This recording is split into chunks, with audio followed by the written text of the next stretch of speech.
Do you need anything like I need you? It's over. Do you need anything like I need you?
situations again, because I might be tempted.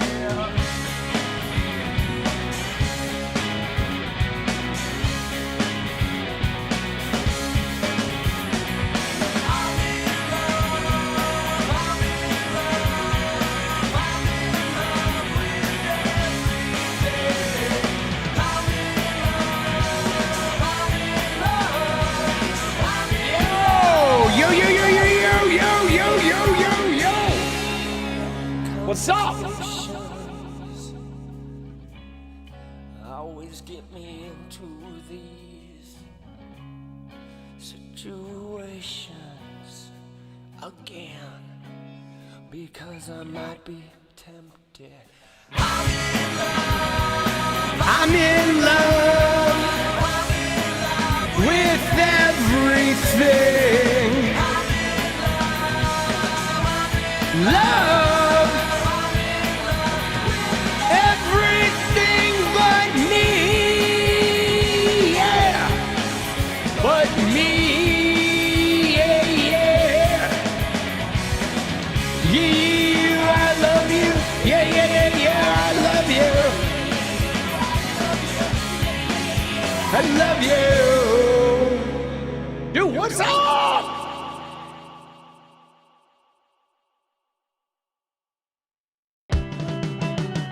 Let's go. Dude, what a fucking day, bro. I feel like my head's gonna explode from today. This is it, Like- I'm tired of explaining. It's Too late because everyone is waiting. That's great, so why are you complaining? You're on blue. If I'm unsure, Will anybody notice? it's my fault Because I love you on purpose. I'm insecure, Or just a little nervous. You're on blue. You knows you're on blue. When every bruise looks good on you. Tell me who knows you're on blue. When every bruise looks good on you. You found out that nobody is perfect, And you doubt that anyone is worth it. Look around, the world is a circus. You're on blue.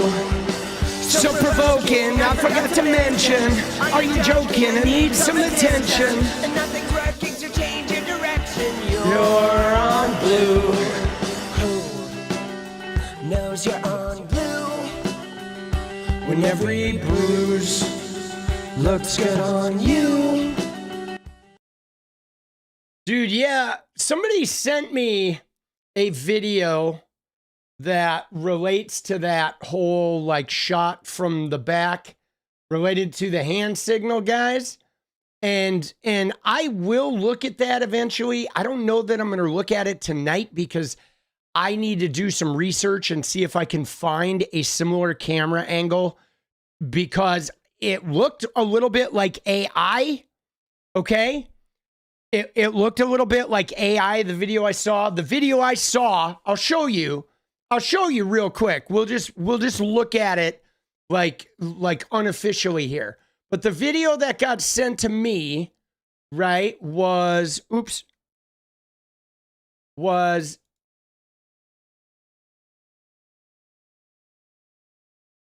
this one. Hold on.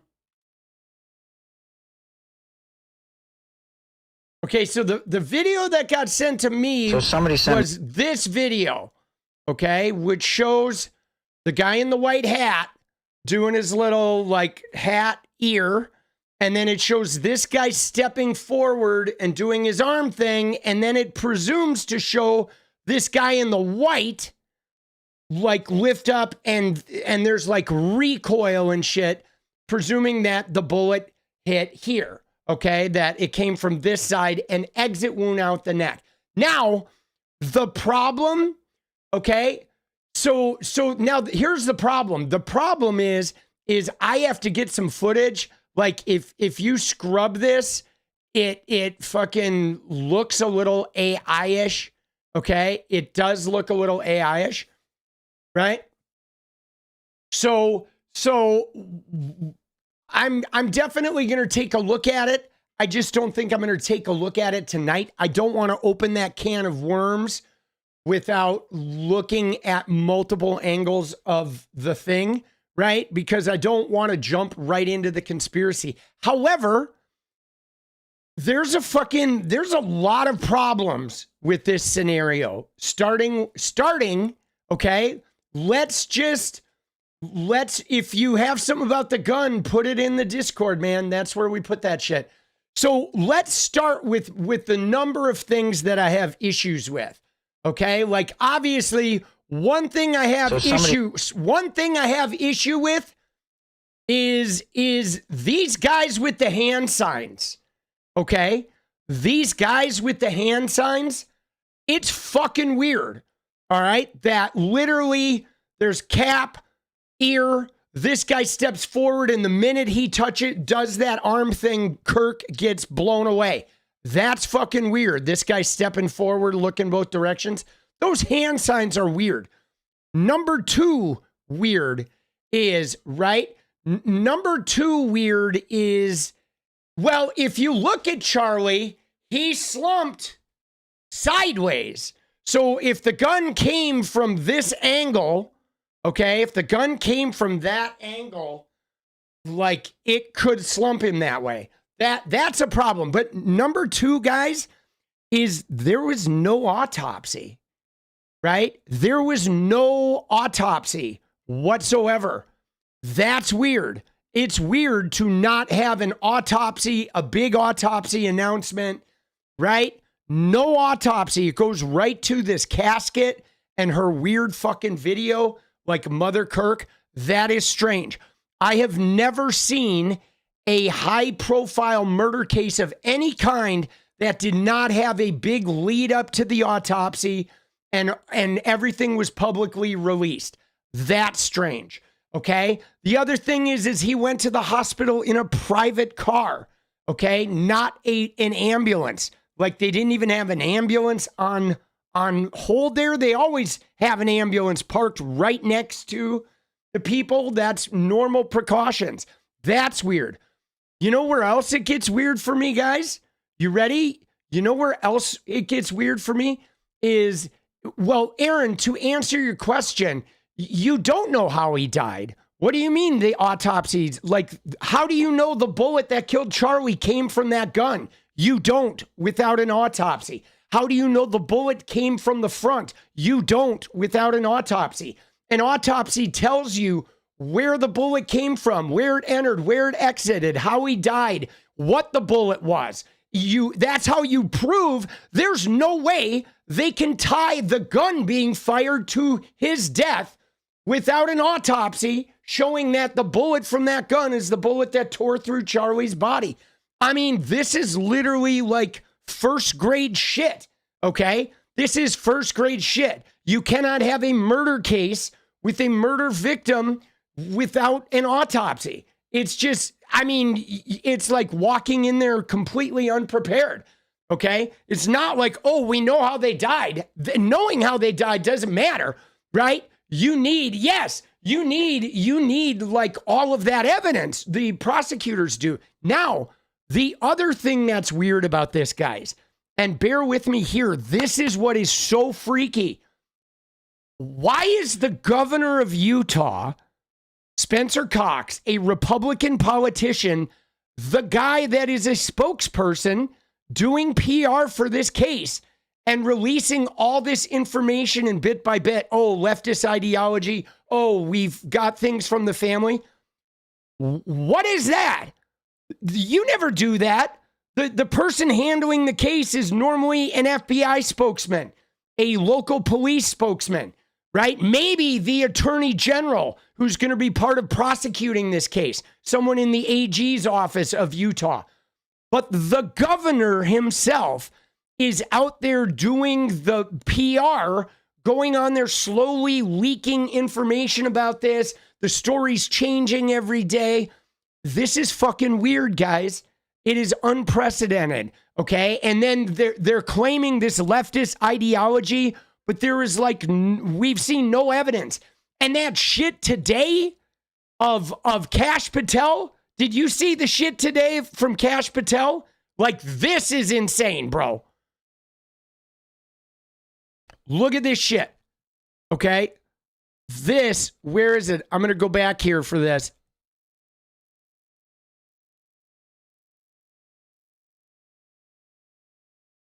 Most insane thing I've ever seen in a fucking murder case whatsoever is this declaration. Okay? Right here. Okay? You ready? Watch this. Watch this bit. Written note, did he write a written note before the assassination attempt? That's what the governor said yesterday. And what did that say, if you could share? So what I'm able to say, I'm sorry. So what I'm able to say is I addressed it partially earlier, is that the written note, we believe, did exist, and we have evidence to show what was in that note, which is, and I'm going to summarize, basically saying, the suspect wrote a note saying, I have the opportunity to take out Charlie Kirk, and I'm going to take it. That note was written before the shooting. Evidence of its existence, we now have learned, existed before the shooting, was in the location in the suspect and partner's home. But we have since learned that the note, even though it has been destroyed, we have found forensic evidence of the note, and we have confirmed what that note says because of our aggressive interview posture at the FBI. Dude, did you hear that? So 𝗏𝗏 Patel said they have some confirmation that he wrote a note before the shooting saying he was going to do it. The note was destroyed, but they have confirmed the note existed, and they did some forensic proof to know exactly what's in that note. Dude, what? No! Are you fucking shitting me? That is the most insane claim I have ever seen. We have a note. The note was destroyed, but we have proof the note existed and said this shit. We know exactly what it said. But the note was destroyed, but we forensically were able to figure out what was on it. Like, what were they using? A crystal ball? Dude, no way. And what this guy said, we just found a note from the shooter, and it said he was going to do it for his beautiful trans girlfriend named Karl Marx, but then a dog ate it. Dude, what the fuck, bro? Yeah, the Ouija board said this note existed, right? They're fucking using witchcraft up in here, boss. Come on, bro. There's no way, dude. There is no way. This is insane, guys. See, this just keeps getting weirder. All right? This is insane. Okay? You know what I'm saying? This is insane. And again, guys, it is highly unusual to have a partisan representative of a political party, like one of the president's allies, out there giving the PR campaign for this fucking shooting, where every day he's like, oh, right, we know this guy is Groyper adjacent. Can I just show you something, guys? Like, watch this, okay? Because we have, again, somebody released this photograph, okay, which is apparently from some Utah convention of like furry animals. And there's this person here, and they're saying that this right here is a photograph of Tyler Robinson. But like, look at the hand sign, guys. You recognize that hand sign? I know you do. I've made videos about it. It's the fucking, it's this, right? He's at this furry convention, whatever, and he's doing the little WP sign, okay? Another Groyper adjacent fucking scenario. You know what I'm saying? Like, there are so many things about this. So dude was a furry. I don't think he was a furry. I think, you know, it's when you think about this, guys, the furry convention, if you're a young person in Utah, let me just tell you, there's nothing to do in Utah. They probably go to all kinds of shit. I don't know that there's a furry right? I don't know that you have to be a furry to go to a furry convention. If there's a youth thing, I'm serious. It's like, who knows?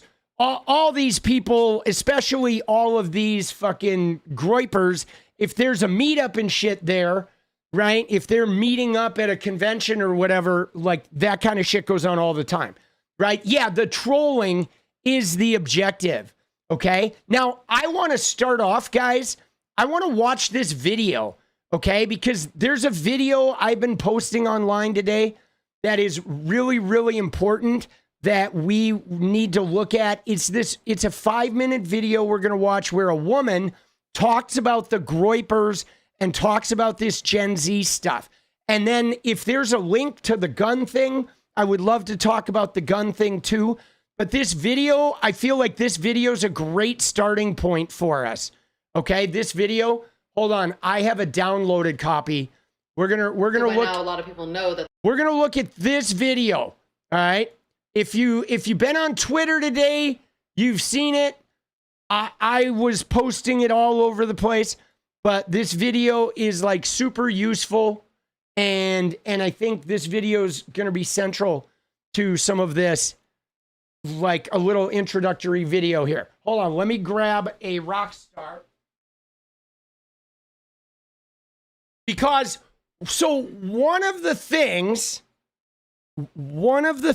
that is complicated about this, guys, is the Gen Z, Gen Alpha breed of people. They are raised entirely on the internet, okay? So they are not going to mimic a lot of what we're used to as far as like young people that commit crimes or do shit, okay? Like in previous lives, right, before the internet, in my day and age, if a young person committed some crime, there was like a political reasoning for it, or there was a star worshiping reason for it, but there was like some type of manifesto, some type of meaning that was happening. But now, like the young people online, they are like, it's about the trolling more than it's about anything, to where they troll from every side. And I believe, guys, we saw some of this even in the election, even with MAGA, okay? Because when you look at like the people Charlie Kirk radicalized, those young white men and women that were out doing the Donald Trump dances on TikTok, I think many of those people that were like fans of Donald Trump, I don't even know if they voted. They just liked his virality. They liked his memeing, and they literally were in it for the troll, to troll the libs. Right? They like getting the libs activated, and trolling the libs is more important than any of the policies. I don't think they even are concerned about the policies whatsoever. If they dislike trans people, they just want to troll the libs. If they dislike, wokeness, they're going to just troll the libs. Okay?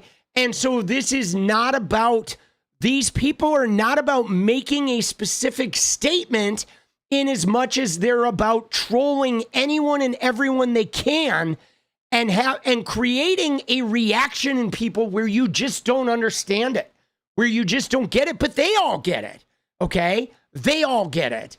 And the little group of people doing it, and I did see somebody say about like the thing about the groypers that you have to understand, okay? About the furries and about the whatever, the sex stuff. First off, furries are not just like furry sex things. That's tied to like anime, okay? Those furry conventions are tied to anime. They're tied to meme culture. Like young people will go to them to dress up and to meet girls and to meet guys if they're gay, et cetera, et cetera. You know what I'm saying? It's like those furry, like they're like combined with like furry anime pop culture sort of stuff. And so those conventions are not just what adults think of as like these furry people that are having weird sex. Okay, that's for starters. Now, the other thing to remember, because it's cosplay, you know, cosplay and the furry things are sort of like crisscrossing now. Okay, now the other thing that I want to say about this stuff is this idea that groypers aren't like gay or into trans like gender people as far as dating goes is a big fucking like misnomer. Okay, because groypers and those terminally online people, many of them are gay. Many of them are like seek out transgender lovers. They do. A lot of it is like a shame culture, and they have a whole life that their online world doesn't even know about. Okay, and one thing I want to tell you, and the trans people in our audience will know, if you talk to transgender sex workers, you talk to a trans woman sex worker and ask her who her clientele are, and she will tell you that almost all of her clientele are fucking conservative men. Okay, usually white, usually with money and families. Okay, it is like the conservative white man is like the biggest connoisseur of transgender sexual activity. No joke. Okay, it is mostly conservative people that are having sex with transgender sex workers. Okay, and it's always been like that. You know, I mean, it's like their closeted nature and the way they hide that shit is part of the reason why they have that animosity and all that negativity they carry. And the thing you have to remember about the groypers guys is those guys exist in a world where their real lives never intersect with their online life. Okay? So they go online and they assume these anonymous personalities in 4chan and in whatever message apps they're doing their shit in Discord chats and shit. But those people never meet each other. They have a whole other life that is hidden from their little 4chan, like dark web, like, you know, groyper buddies or whatever. You know, none of them act like Nick Fuentes where they're out there making it public. They're all like hidden. Okay? They are. They're all like hidden, dude. So let's watch this video, though. I think this video is a really great explainer. You ready? We're gonna tear into this. Fan and identified as a groyper, and I am so sorry for you if you Googled what that is and you had to find out this way. But a lot of people don't know how this started, and I think it is time that we talk about Gen Z boys. And when I say Gen Z boys, I am also talking about Gen Alpha because a lot of very young boys, some as young as... Hold on one sec. I'm having the fucking stutter here. I want to see if... So by now, a lot of... All right, yeah, we're going to watch it from Twitter because for whatever reason, my copy is fucking... is like the lips aren't syncing up, and I don't like that shit. You know? So here, let's watch this online copy from Bill Madden. All right, you ready? Dude, guys, I'm telling you, this video is really something else, guys. This video is really something else. Here we go. Here we go. I want to make sure it's all in the frame. All right, here we go. So by now, a lot of people know that this Tyler boy was a member of the extreme alt-right and a Nick Fuentes superfan and identified as a groyper. And I am so sorry for you if you Googled what that is and you had to find out this way. But a lot of people don't know how this started. And I think it is time that we talk about Gen Z boys. And when I say Gen Z boys, I am also talking about Gen Alpha because a lot of very young boys, some as young as 10 or 11, are right now being indoctrinated by these dark corners of the internet. Now, one thing I want to mention is we saw that video with Benny Johnson where I showed you how Benny Johnson is sort of grooming kids with this content. And then there was that video, that 10-year-old boy dressed like Trump telling Benny, I'm your biggest fan. They are going to work on 6, 7, 8, 10-year-old kids, trying to reach them through TikTok, through YouTube shorts, making these little zingy shorts with politicians' heads on like cartoon bodies and shit. They are targeting young men, and they've been doing this for a while, but they are targeting young men through the gaming community, The gaming community is a huge place. Andrew Tate went to the gaming community. Fuentes, Charlie Kirk, they went into the gaming community. That's where they groom, guys, because there's a bunch of like incel type, angry, homophobic, like Christian, homophobic and misogynist kids that gather in the gaming world. And they go in there and they exploit that shit.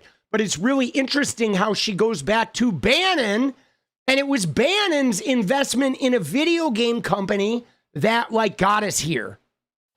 But I'm just going to say Gen Z as a catch-all term. This Tyler Boy and many others like him are simply an end result of a very long, very expensive, and very sophisticated propaganda machine. And it all started with Steve Bannon back in 2005. Now, in 2005, Steve Bannon invested in a video game company called ING, and that video game company failed.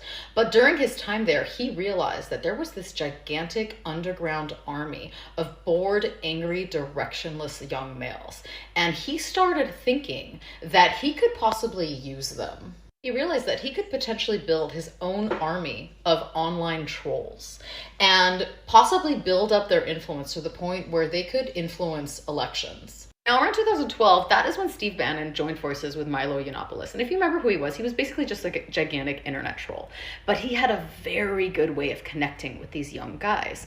And basically, what he understood was you can't just push these dudes into politics and expect results. What you had to do was manipulate them slowly. And how you manipulate them was through their own grievances. So basically, what he did was he told them, listen, you're a loser living in your mom's basement. And girls don't want you and you can't get a girlfriend, but that is not your fault. You know whose fault that is? Feminists. Social justice warriors. Dude, think about this, guys. Gamergate. This is what they kicked it up with, right? They found these disaffected young kids in the gaming world and they started saying, you know what? I get it. Your life sucks. You guys are bummed out, and it's because of the libs. It's because of the woke people. It's because of the feminists. I mean, dude, I literally, when this jives, when I heard this, it jived exactly with my experience of being a woke guy famous in the Fortnite world. I was like, oh my God, this is exactly what they did. Leftists. The woke culture war. And now this massive army of angry young boys had a common enemy. And that common enemy was that there are now brown families in commercials. And there are female game developers. And there's an Asian character in Star Wars. And there's a trans character in the video game. Or, right? You know what I'm saying? There's a gay character in the Disney movie. That is when the orange clown appeared. And this was when everything started. Now, I don't need to tell you what came next. You know what came next. We're still living what happened next. But what happened was these young guys were now politically and culturally relevant in a way that they had never been before. But now here's the thing about Frankenstein and his monster. At some point, you are going to lose control of the monster. And that is exactly what happened with the Groypers. See, that's a really interesting point, right? Because think about this, guys. Think about what happened. So around this same time, okay, guys, that Donald Trump came in, Charlie Kirk did TPUSA. And now a lot of people don't know this. The origin story around Charlie Kirk is that, he quit college and he went out and was like, debate me, bro, on college campuses. And he hard worked from the very beginning. But what you guys don't know is that Charlie Kirk's dad was a very wealthy Republican donor, okay? And Charlie Kirk started TPUSA with his dad's money and his dad's connection and a guy named Bill Montgomery, okay? Right? It was Bill Montgomery, all right? Who was this guy who was a conservative activist. He co-founded TPUSA. All right, he's dead now. He died in fucking 2020. Okay, but this guy right here was like, he died of COVID, of course, right? But this guy is the guy who started TPUSA. TPUSA was this guy's like creation, okay, with Charlie Kirk was like his protege. All right. This guy who had an entire career in marketing. All right. And this guy was like, again, Kirk got sort of ushered into this through his daddy's Republican connections and Republican money. Okay. So TPUSA was a like targeted creation from a lifetime marketing man, conservative activist, and the son of a huge Republican donor. Okay. A son who had a means of like, the college dropout guy who had a means of connecting with young people. Okay. Now, what's crazy about this, guys, is how TPUSA, what she just said there about how these incel gamer kids that never had a connection, they were like in their dark basements alone doing video games. It was like TPUSA creating viral content with Charlie Kirk going from college to college, sort of brought those gamer people, those incel people, and into the limelight. All of a sudden, you could go to a Charlie Kirk thing, and if you got on that mic and asked him a question, you were getting famous, okay? You were part of like, millions of views, right? So there is now an incentive for young internet people who want to get involved and become influencers to show up and interact with Charlie Kirk. It's like, it's the same reason you have people like 𝗙់𝗫𝗃𝗃 who every time somebody's doing man on the street thing, they come up and say something outrageous because every young girl's trying to be the next 𝗙ᱽ𝗫𝗃, right? There's now an incentive for people to participate in this outrageous behavior. And all of a sudden, the incels and that incel culture, it also, like video gaming, blew up into the mainstream too at that time. So there was this huge elevation of these disaffected young people that all of a sudden they could get famous and get money and get right. There was a whole culture available to them. They were like the center attraction. And now she's about to talk about how that got exploited by these far right groups, and they started sort of building the 𝗙𝗍𝗪 army on the offshoot of this. Because a lot of the original members of that troll army became MAGA and are still currently loyal to the Orange Clown to this day. And some of them, grew up and got a job and had a family and don't even care about politics anymore. But this new generation, the younger generation, the guys like Tyler, they are built different. Are not controllable in the same way because they are not actually loyal to any politicians.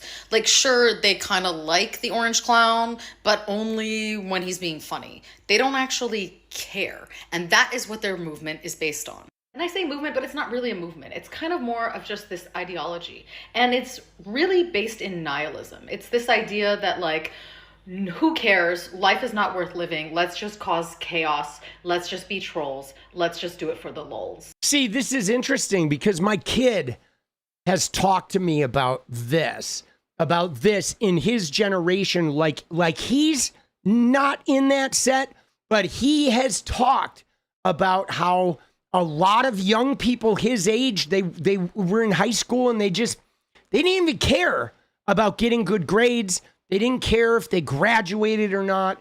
They just their operative sort of their operative reason for existing was to get fucked up and fuck with people and just troll and have fun and fuck it all, right? That the kind of class clown mentality expanded across their entire existence, where the operative thing was what does it matter anyway? We're never going to be able to have money. We're never going to be able to buy a house. The world is too expensive. You can't be successful unless one of your parents is already you have to be a Nepo baby to even elevate out of anything. So there's become a type of just fuck it that exists, an apathy, a who cares about the rules? Who cares? Where they're not even on a side, really. They hate every side. It's the whole thing. They think if they could just watch the whole thing burn, they would be fine with that.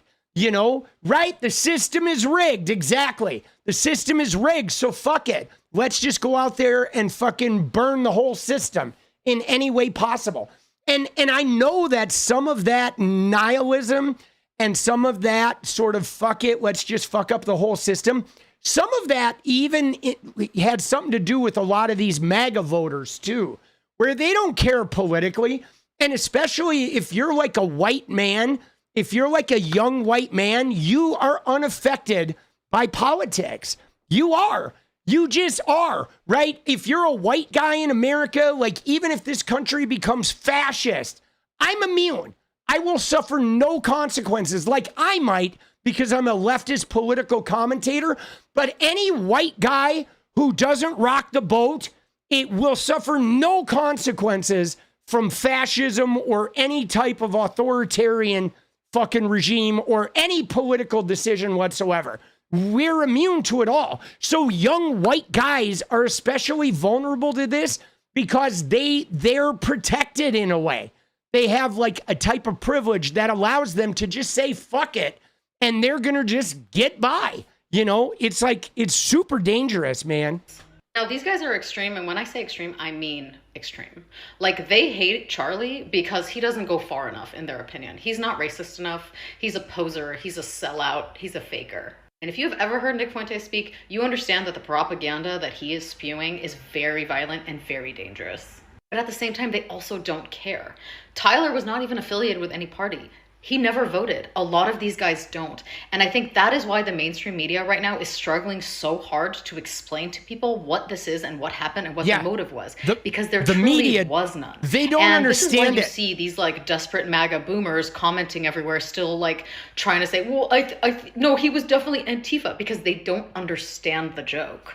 And that is all that matters to these guys. At the end of the day, everything is a joke. And I guarantee you that this Tyler dude, he only did it to make his buddies on 4chan laugh. That's it. It's not deeper than that. And Tyler is not the first, and he's not the last. Dude, that's scary to think about. Can you imagine to think about that, of somebody who like went and killed Charlie Kirk just to like, you know, impress and make the fucking a group of 4chan buddies ooh and ah, right? It's fucking crazy, guys. Literally just like so detached. And yeah, Chronics, we have a young generation of ticking time bombs. We do.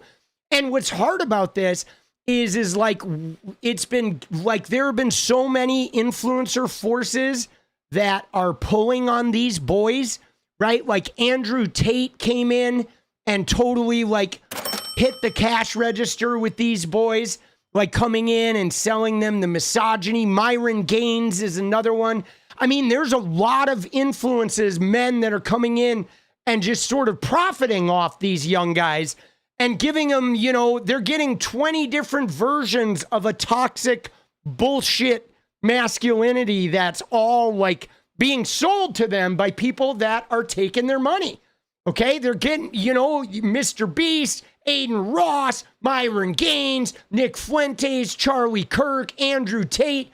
I mean, you know, the list goes on and on. Dana White and the Logan and Jake Paul boys. I mean, everybody, all these male influencers are coming in and just hitting the cash register on these boys and giving them like, you know, doing this outrageous shit. You know, Jack Doherty or whatever, they're all just cashing in, man. And these boys are like not getting any legitimate fucking information about like being a man or even being a fucking human being, dude. It's like, it's all this like empty influencer culture of like show and pretend. And these guys who have a whole bunch of money and power doing shit that those young people can't get away with. So you have a kid who goes and he listens to Andrew Tate and then he goes in school and he acts like that and he gets suspended. And then he's all fucked up and he's fucking up his life, right? Because Andrew Tate can do all that shit because he's, you know, living in Romania and he's got millions of fucking dollars. And yeah, the girls, well, the thing about the girls is they develop faster. so girls mature faster. So by the time the girls get to 14, they're like harder to manipulate in that sort of way. And, you know, they have their own girl issues. They're not normally like, you know, lured with violence and shit like that, like the guys are. But young women, though, by the time they hit 14, 15, their brains are quite a bit like more nuanced than young men are. Dude, it's really frightening. There's an entire generation of boys that is poisoned by this absolute brain rot. Now, what is the solution and what are we supposed to do? Well, I don't have the answer, but I will say this. A lot of these boys are white. Not all of them, but a lot of them are. Most. And I find it fascinating that we live in a culture where we so casually point the finger at black mothers and we say, well, when are you going to take accountability for raising these thugs? But we never, ever point the finger at white mothers and go, well, when are you going to take accountability for raising these violent incels with no regard for human life? And I do think that that is a question worth asking. Yeah, isn't it? With the mothers, when are you going to take accountability, right? And then what did we see with Tyler Robinson's mom, right? What did we have with good old Tyler Robinson's mom, right? You remember? Like, let me pull up the fucking pictures here, right? Here's Tyler Robinson's mom, right? Like, she's out there with her kids, giving them assault weapons and shit, okay? You know what I'm saying? And hey, moms, when are you going to stop giving your fucking, 10-year-old boys, like, fucking MAGA content and assault weapons? Like, maybe we have some problems here, okay? Maybe we don't need to be doing that shit. Look at that. Look at her fucking shit. Right? We came up to see where Uncle Mikey works and explore his base. Logan was in heaven and has his 8-year countdown started. Look at that. Dude, what the fuck, bro? Future school shooters of tomorrow. Thanks, moms. Thank you, white MAGA moms. Dude, this shit is crazy. Okay? This stuff is fucked up. Now, on this topic, we need to look at a couple of these Nick Fuentes quotes, okay? Because there's a couple Nick Fuentes videos that are going around on the internet, guys, that you need to see, okay? Like, here's one about Charlie Kirk, okay? You ready? Watch this. This is Nick Fuentes, guys. All right, here we go. I think a lot of people are starting to find out Charlie Kirk is not the patriot that he says he is. And so I look at what happened last night and I think to myself, this is totally a doable operation. You know, Charlie Kirk in the grand scheme of things is just some retarded idiot. The dog is terrified. I had to go upstairs and reassure him because I'm screaming at my screen, calling Charlie Kirk a bitch and everything. The contrast could not be more clear. Charlie Kirk is a totally unexceptional human being. A moral struggle that's happening on the higher dimension, right? Which is Christ versus the devil. Who does Charlie Kirk serve? You know, is he really a Christian? Is he really Christ-like when he supports foreign wars and Israel and all this? Look at the people he's taking money from. You know, so the guy's a fake Christian. The guy's not a patriot. He hates our country. He's un-American. Let's focus all our firepower on Charlie Kirk. Why are we doing this? It's because Charlie Kirk is a fake patriot, a fake Christian, and he hates his people. He's anti-white. This is our angle. We talk about Charlie Kirk's dual allegiance to Israel. The almighty Oz, the massive head with the tiny face behind the curtain, Charlie Kirk, lording over the conservative movement. Remember, the goal is to expose the globalism, the fake conservatism of Charlie Kirk. People see that Charlie Kirk is not a real conservative. He is not a real nationalist. He is not a real Christian. And that is simply the truth. We humiliated Charlie Kirk last night. We took Gotham's White Knight, we brought him down to our level. We didn't exactly flip him, but we definitely humiliated him. See, isn't this crazy? Okay, now what's interesting about this, guys, is Charlie Kirk was like the mainstream establishment, fucking, racist, misogynist, transphobic guy, but he was in with the corporate dollars. He was in with fucking Israel. He was in with, Trump, et cetera, et cetera. What's with the huge pumpkin? I think this is probably around Halloween, I'm guessing. But so the thing about this is these guys are much more extreme and much more like, Ku Klux Klan. And even though Charlie Kirk made their movement, right, there wouldn't be a Groyper movement without Kirk, because Kirk mainstreamed this shit. Okay, this racism, misogyny, and xenophobia through Bible verses. All right, but Kirk was like the mainstream guy, and these guys are the far more extreme guys that were pilfering people from Kirk's movement. But Kirk wasn't taking it as far as they were, and they hate the connection to Israel. They hate it, dude. They hate it. These guys, the Groypers. They are so anti Jewish people. It's not about Netanyahu. It is about they hate Jews, period. The Groypers do. And so Kirk was the worst kind of turncoat, because he was poisoning their movement in their eyes, because Kirk was taking some pieces of their movement, but he was mixing it with Israel and with, the GOP and shit, and these guys want to burn everything to the ground. And so there was a real dissatisfaction there. Took one of their best and we made him a laughing stock. Charlie Kirk is not an honest broker, not a conservative. He exists, and Turning Point USA exists to control the conversation. Charlie Kirk was totally unhinged, and I think the guy has Asperger's, so he might have trouble with that. It has to play into this narrative, has to play into the framing that Charlie Kirk and Turning Point are not right-wing. They're not conservative.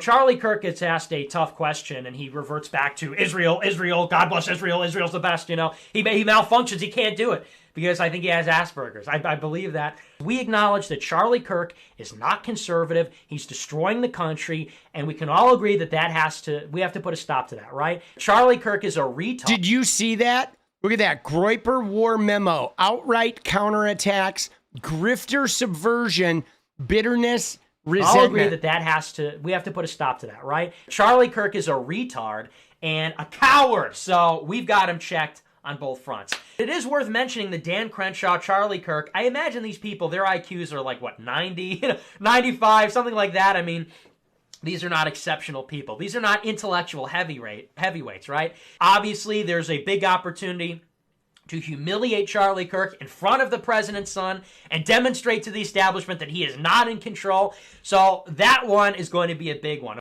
This is stuff that we've been saying for years, that Charlie Kirk is a leftist, that Charlie Kirk is not a conservative. There's a real risk that at an organizational level, we will cause problems for Charlie Kirk. Dude, they're calling Charlie Kirk a leftist, bro. How far right do you have to be to call Charlie Kirk a fucking leftist, bro? That is mental. But you ready, guys?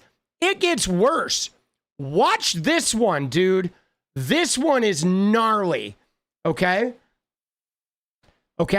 This guy says Francesco sent $100. And you know what the best part is? Some people get their funding pulled or get canceled or lose a sponsor, and it's game over with Nick. Every single damn person here tonight will shift over to 𝗏𝗄𝗎 or wherever in a second if he were to get blackballed again. And we'll see you over there on 𝗏𝗄𝗎 the very next day for another big show. Count on it. It's called Loyal. So again, this, I don't know, someone takes a dono here, but they have a network. If they get banned, they always have a place to go. This whole movement is underground. Right? When it's not on Rumble or when they're getting booted from YouTube, they go underground. But watch this clip. Watch what he says here, dude. This shit is gnarly. I have an army. They hate that I have a Revolutionary Guard. They hate that I raise my fist and the Groypers go into action. It eats them up. Because they got money and they got shows and they got stuff, but I got shooters. I have an army. Dude, I got shooters. Isn't that crazy? That's what he's preaching to these guys. He's like, Kirk has money. They have the shows. They have the establishment cash and the connections. But I have an army, right, that responds to my command. I have shooters.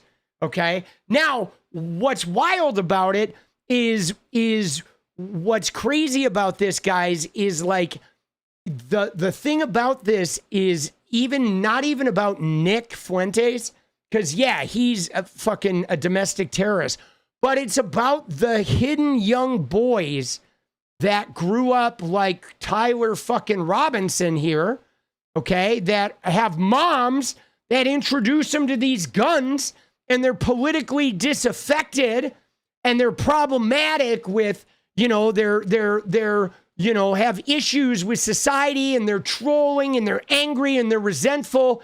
And then when they're in a headset and Discord or watching a Rumble stream, all of a sudden they're shooters. They're part of the Groyper army. Even if they never go out and act on it, you can bet that they like consider themselves that. They're like thinking like they're ready to act on it, even if they don't. But so part of the reason though why Nick Fuentes disavowed all that shit and made that announcement is after Tyler Robinson killed Charlie Kirk, he realized if a whole bunch of these Groypers, a whole bunch of other Tyler Robinsons start shooting people, they're going to come after him, man. You know what I'm saying? They are going to come after him like damn straight they will. But dude, isn't this insane? Have a revolution. This shit is insane. Dude, now I know there's a lot of talk about this maybe having something to do with Israel, maybe, being an inside job, maybe, the fucking Trump's people did it. They sacrificed Charlie Kirk because they're trying to have the Reichstag moment. But one thing I will say today, though, is today was like, what an insane day of like fascist overreaction. I mean, did you notice? Did you notice today about like how the fascist overreaction was? Like, we had JD Vance going on Charlie Kirk's show and hosting Charlie Kirk's show to basically announce that, with Stephen Miller, they're basically saying every leftist group is a terrorist organization. They want to make leftism terrorism. They want to start They're selling this thing as a leftist conspiracy of like all these leftist organizations funding this. And what they really want to do is they want to declare Antifa to be a domestic terror organization, even though there is no such thing as Antifa. But then it would be like a legal woke where they could say like this guy, they could come and knock on my door and say that because, I have this picture, I'm Antifa, and off to fucking alligator Alcatraz I go, right? That's what they're looking for. They're looking for something that gives them a legal right to arrest you if you disagree with them politically. And dude, I mean, what I posted here, I was like, tell me again, who stokes the violence in America? Who stokes violence? Like, what are we doing here? Right? Dude, contestant, let's go, baby. With the gifted, appreciate that. Dude, this shit is crazy. Should we do a dance party goal? Let's do it.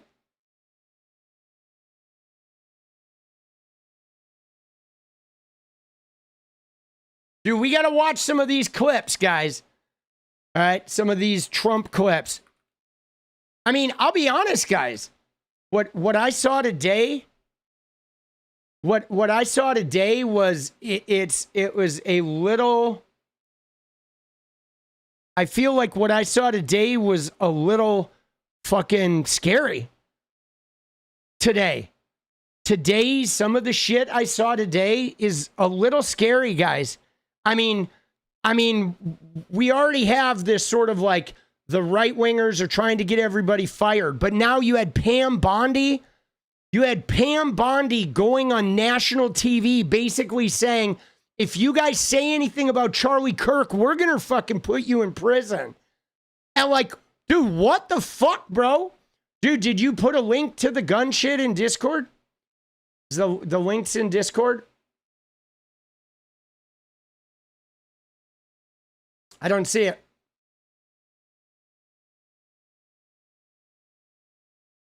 Is it the Kyle Kowinski video? But, you know what I'm saying? Dude, later. Smell ya. Sorry, that was gross. Brutus, let's go. Dude, smell ya. I realized after that it was a bit of a sexual reference, which I'm trying not to do. But, dude, somebody who's sitting there talking shit, get lost, fuckers. Dude, let's go. E2 with the 5 gifteds, baby. Yeah, dude, that black guy, Trey Reed in Mississippi, there's somebody who was lynched in Mississippi today, dude. Like, fucking A, bro. All right, so we will look at Kyle's thing in a minute. All right, Amelia, let's go. We will look at Kyle's thing in a minute. I do want to look at some of these JD and Pam Bondi clips, okay? Let me just look at some of these clips real quick, and then we will go look at that video. Dude, last Red Bull. Let's go, baby.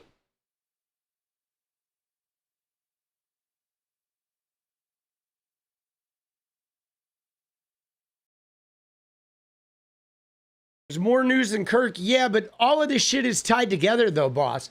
Like right now, we have to pay attention to all the shit, all the fascism that's unrolling around this. You know what I'm saying? We do. It's fucking important, man. The shit is important.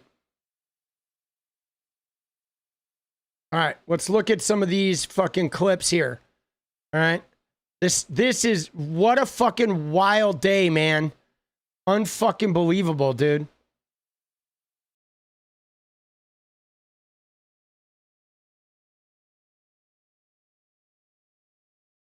All right. So, yeah, this is 7 a.m. We already saw a Kash Patel clip about the dog ate my homework. But look at this shit. You ready?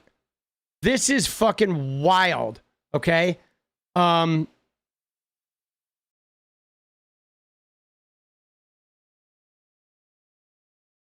Right? Hold on.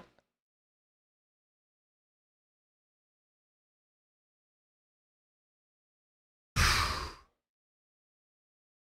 right, yeah, let's start with this one, okay? Thank you. Thank you very much. Yeah, please. Yes. Given with all the that's going on with Charlie Kirk's assassination and the left-wing, a lot of left-wing violence going on, do you have plans, and actually this is a great opportunity with all these people, do you plan on designating Antifa finally a domestic terror organization? Well, it's something I would do, yeah. If I have support from the people back here, I think we'd start with Pam, I think. But I would, if you give me, I would do that 100%. And others also, by the way. But Antifa is terrible. Are there other groups that you can make up? There are other groups, yeah, there are other groups. We have some pretty radical groups, and they got away with murder. And also, I've been speaking to the Attorney General about bringing RICO against some of the people that you've been reading about that are... Bringing RICO, right against whom? You know what I mean? Antifa? Yeah, there's no such thing as Antifa. Who's the president of this organization? Where's their network? Where's their headquarters? Right? You know what I'm saying? And a RICO, dude, Rico Suave, what the fuck is he talking about? Yes, Steve, I'm with you. Dude, it is like RICO. I mean, we know what they want to do, guys. They want to go after Act Blue, the Democratic donor fucking network, Act Blue, that funds Democratic candidates. They want to go after George Soros. And so they're looking for some type of excuse to just stop the flow of money to left-wing organizations or to jail left-wing people. Even though I am telling you right now, guys, I have yet to see a shred of evidence that Tyler Robinson had anything to do with the left wing. I have not seen a single piece of evidence, guys. I mean, everybody keeps saying, well, the governor of Utah said some of his family have said he was a leftist. But dude, that's fucking bullshit. I don't care what his family says. There has been no evidence whatsoever, zero evidence that this kid had anything to do with leftism. And let's be honest, guys, you don't go to the dark web, you don't go to 4chan to do leftism, guys. You don't. If you want to do leftism, you go to TikTok, you go to Blue Sky, you go to Threads, you go to Instagram, where people are talking about healthcare and education and you know, protesting Trump. Leftists are not sitting in their mom's basement in a 4chan message board fucking building bombs and doing the white power symbol. Okay? We talk about our shit at the coffee shop. Okay? We don't have to hide it because it's not weird fucking, you know, extreme racism, misogyny, and transphobia and shit that you can't fucking, you have to use Signal because you can't like leave a paper trail. Okay? It's like Nazis like Stone Toss hide their identity. Leftists don't hide their fucking identity. They make TikToks, for Christ's sake. You know? You know what I mean? Like, what are we talking about? Putting up millions and millions of dollars for agitation. These aren't protests. These are crimes, what they're doing, where they're throwing bricks at cars of ICE and Border Patrol. Dude, again, the bricks happened in Los Angeles. Like, when was that? 6 months ago with the bricks? How long ago was the bricks? It was one place in LA on a bridge where a handful of provocateurs were throwing cinder blocks. One time, right? Again, nothing since then. Okay? Again, you know what I mean? They're fucking doing this crazy shit. They come in with a beautiful new car. They're so proud. It's Border Patrol, ICE, you know, it's got whatever it is. And they're throwing rocks at it. Yeah, they're throwing rocks at it because they're fascist pieces of shit running around with no license plate with masks on, grabbing American citizens and putting them in alligator Alcatraz. Okay? Now, here's another one. All right, here we go. You ready? And a woman, in many cases, women, you can see they're professional agitators. I had one the other night. I had 4 the other night, all in one group, total phonies. I started to scream when I got into a restaurant. Oh, you know, something. Dude, he's talking about, though, Code Pink. He's talking about Code Pink, bro. What's he going to do? He's going to arrest Code Pink for yelling at him? Please. Palestine. And I said, well, I'm doing a great job for peace in the Middle East. I should get lots of awards for that, right? Dude, he's doing a great job for peace in the Middle East. Yeah, taking a $400 million plane from Qatar and allowing Netanyahu to bomb everybody. Dude, literally all night tonight, they were sending missiles, Israel was, into Gaza. And he's talking about doing a great job for peace for Middle East. Do you remember the Trump Gaza fucking video? Remember Trump Gaza? Yeah, you're doing a great job for the Middle East. You fucking piece of shit. Jesus. Abraham Accords and everything else.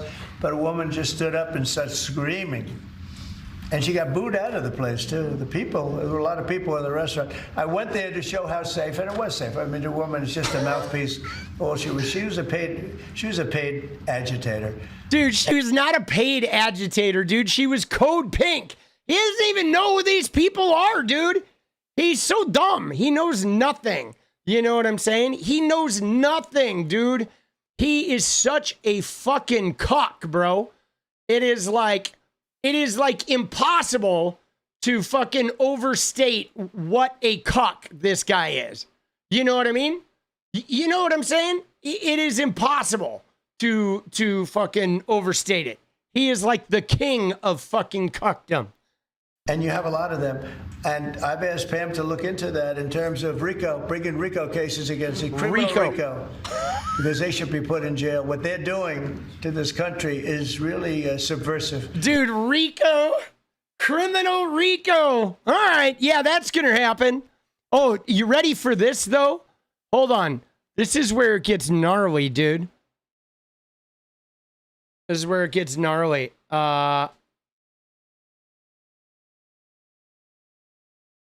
Where is it? Let me find the fucking question here.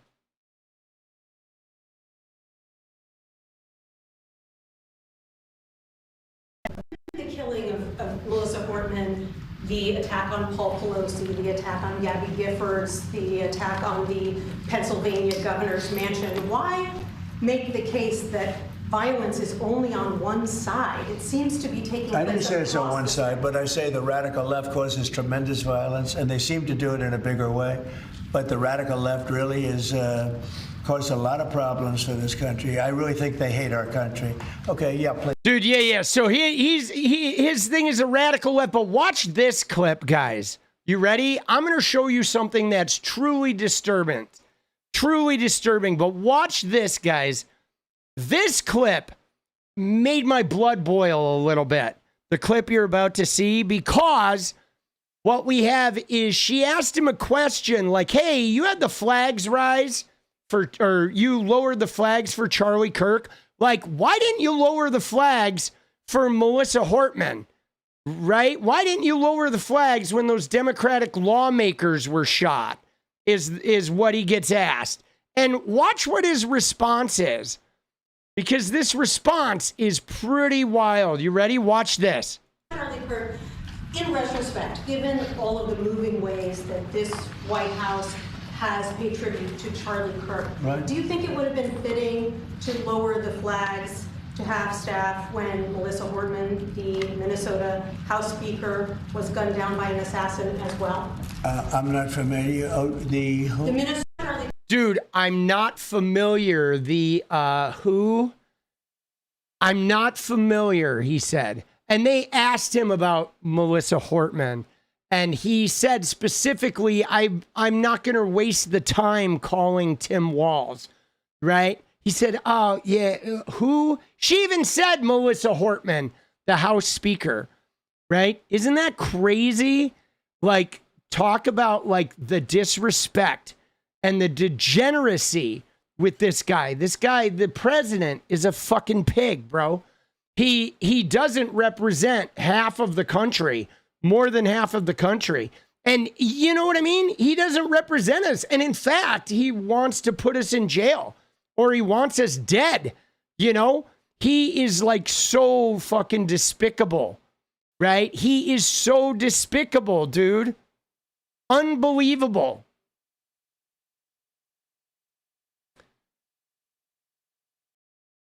Right? Hey, you know, what emotions I'm feeling right now, this is something people say. I mean, you kind of know the answer. There's incredible sadness, but there's incredible anger. And the thing about anger is that unfocused anger or blind rage is not a productive emotion. Right. But focused anger, righteous anger, directed for a just cause is one of the most important agents of change in human history. Charlie showed that. Amen. And we are going to channel all of the anger that we have over the organized campaign that led to this assassination to uproot and dismantle these terrorist networks. See, again, right there, dude. The organized campaign that led to this assassination, there's no such thing, guys. It was a fucking Groyper kid, all right, trying to impress his 4chan buddies. But they're making it, Rico, some giant, like, organized terrorist network of left-wing, Act Blue and George Soros funded this terrorism against Charlie Kirk. Dude, they're just like, right? And what does he go into? He goes into saying the organized doxing campaigns, when literally for the last 4 days, it has been right-wingers doxing everybody who says something negative about Charlie Kirk. Like, what are they talking about, bro? Well, let me explain a little bit what that means. So, You've got 30 seconds, so be quick, Stephen. the organized doxing campaigns, the organized riots, the organized street violence, the organized campaigns of dehumanization, vilification, posting people's addresses, combining that. Dehumanization, vilification. Oh, that's good. Whatever. Dude, why does J.D. Vance have a fucking, like, echo on his shit? You know what I'm saying? Like, what is he fucking doing, bro? With his, they didn't even get the sound right on this shit. Messaging that's designed to trigger and incite violence in the actual organized cells that carry out and facilitate the violence. It is a vast domestic terror movement. And with God as my witness, we are going to use every resource we have at the Department of Justice. Dude, they're going to jerk off on a fucking Antifa t-shirt. Homeland Security, and throughout this government to identify, disrupt, dismantle, and destroy these networks and make America safe again for the American people. It will happen, and we will do it in Charlie's name. Thank you, Stephen. Don't go away. I'll be joined by a guest of friends just in a few seconds. Dude, what the fuck is up with the audio, bro? Dude, they can't even do audio, bro. What is up with these fucking clowns, boss? Jesus Christ, dude. So yeah, there's a lot of like fascism again, okay? A lot of fascism again, kicking up. Now you got to see Pam Bondi, okay? Dude, Pam Bondi comes in. Hold on, this is crazy, dude. There's just so much going on. It's hard to cover it all, right? I don't have enough time to fucking cover it all, right? I don't. I wish I could stream for like 8 hours and we could watch all of it. And eventually when I have editors and shit, we'll be doing it. But, you ready? Where is it? She was going ape, dude. I think Rupar covered that.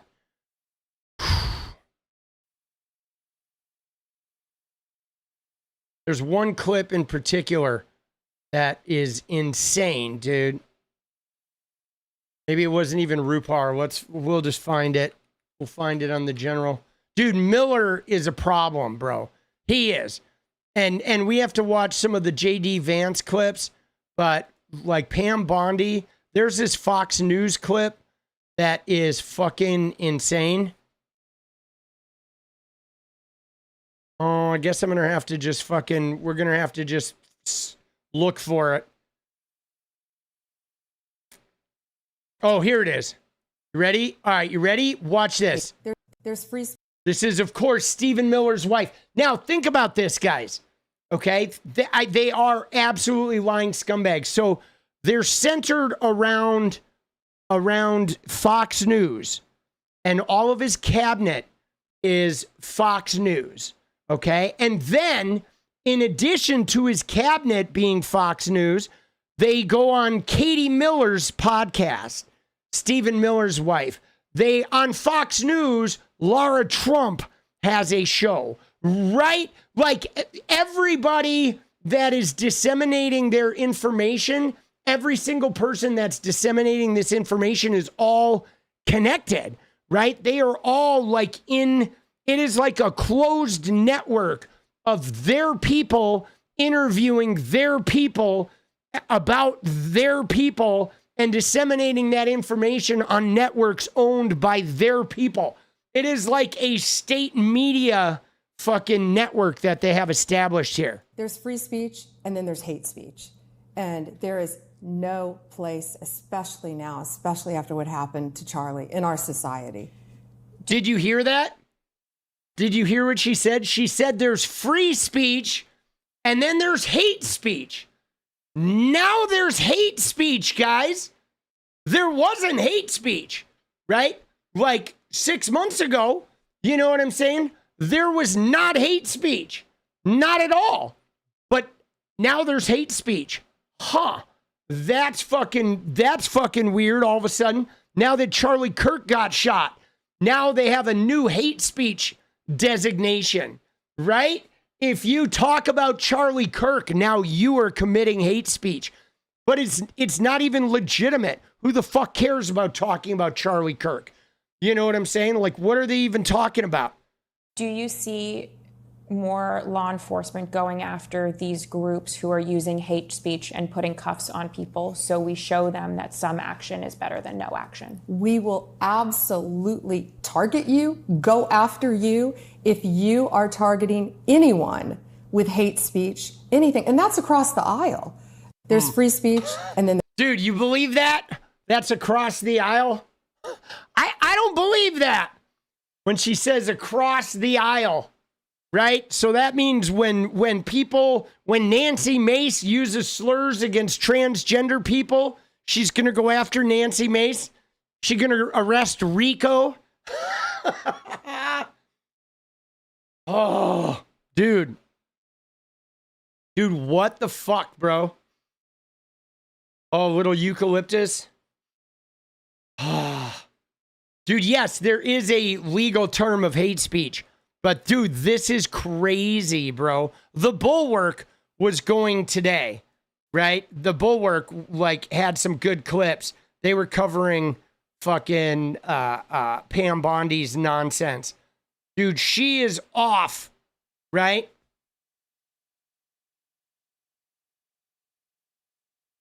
Look at her. Here she is spreading misinformation, right, about the Minnesota killings, all right, from the Vance Bolter, the Republican, the Trump supporter who shot Melissa Hortman and her husband. The president did say he believes it's mainly on the left-wing radicals. But as you mentioned, the governor's mansion being set afire. We had the former Speaker of the House for the state of Minnesota killed along with her spouse. We had the state senator, wounded along with his wife. So it's clearly not just one side, is it?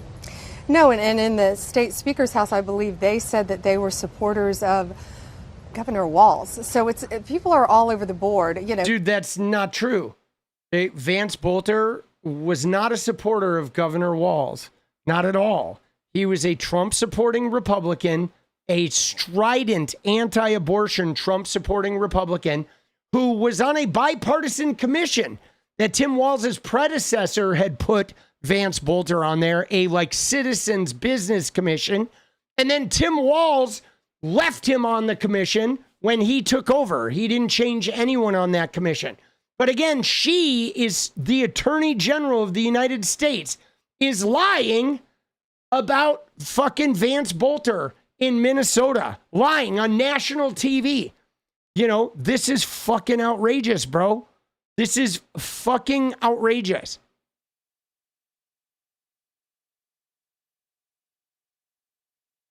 And look at this. Here she goes. Another one. Yes, who killed Charlie? Left-wing radicals, and they will be held accountable. Left-wing radicals. Now it's plural. Left-wing radicals. She says that outright. She's so sure of this. What information does she have? None, dude. Right? None. Fucking what the fuck, bro? Left-wing radicals. Right? And they will be held accountable. Yes, who killed Charlie? Left-wing radicals, and they will be held accountable. So will anyone in this country who commits a violent crime against anyone. And the death penalty, thanks to Donald Trump, is on the table again. The death penalty, dude, they just want death. They love death. They love death, dude. Death. Dude, she is gnarly, bro. Dude, she is gnarly, right?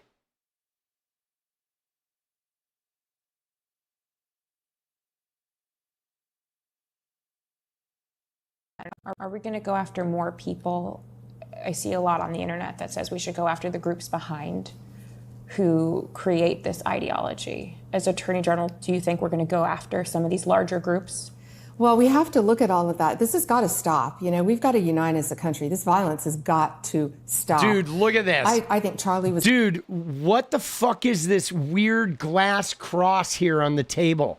What in fucking pagan iconography is going on with these fucking religious freaks?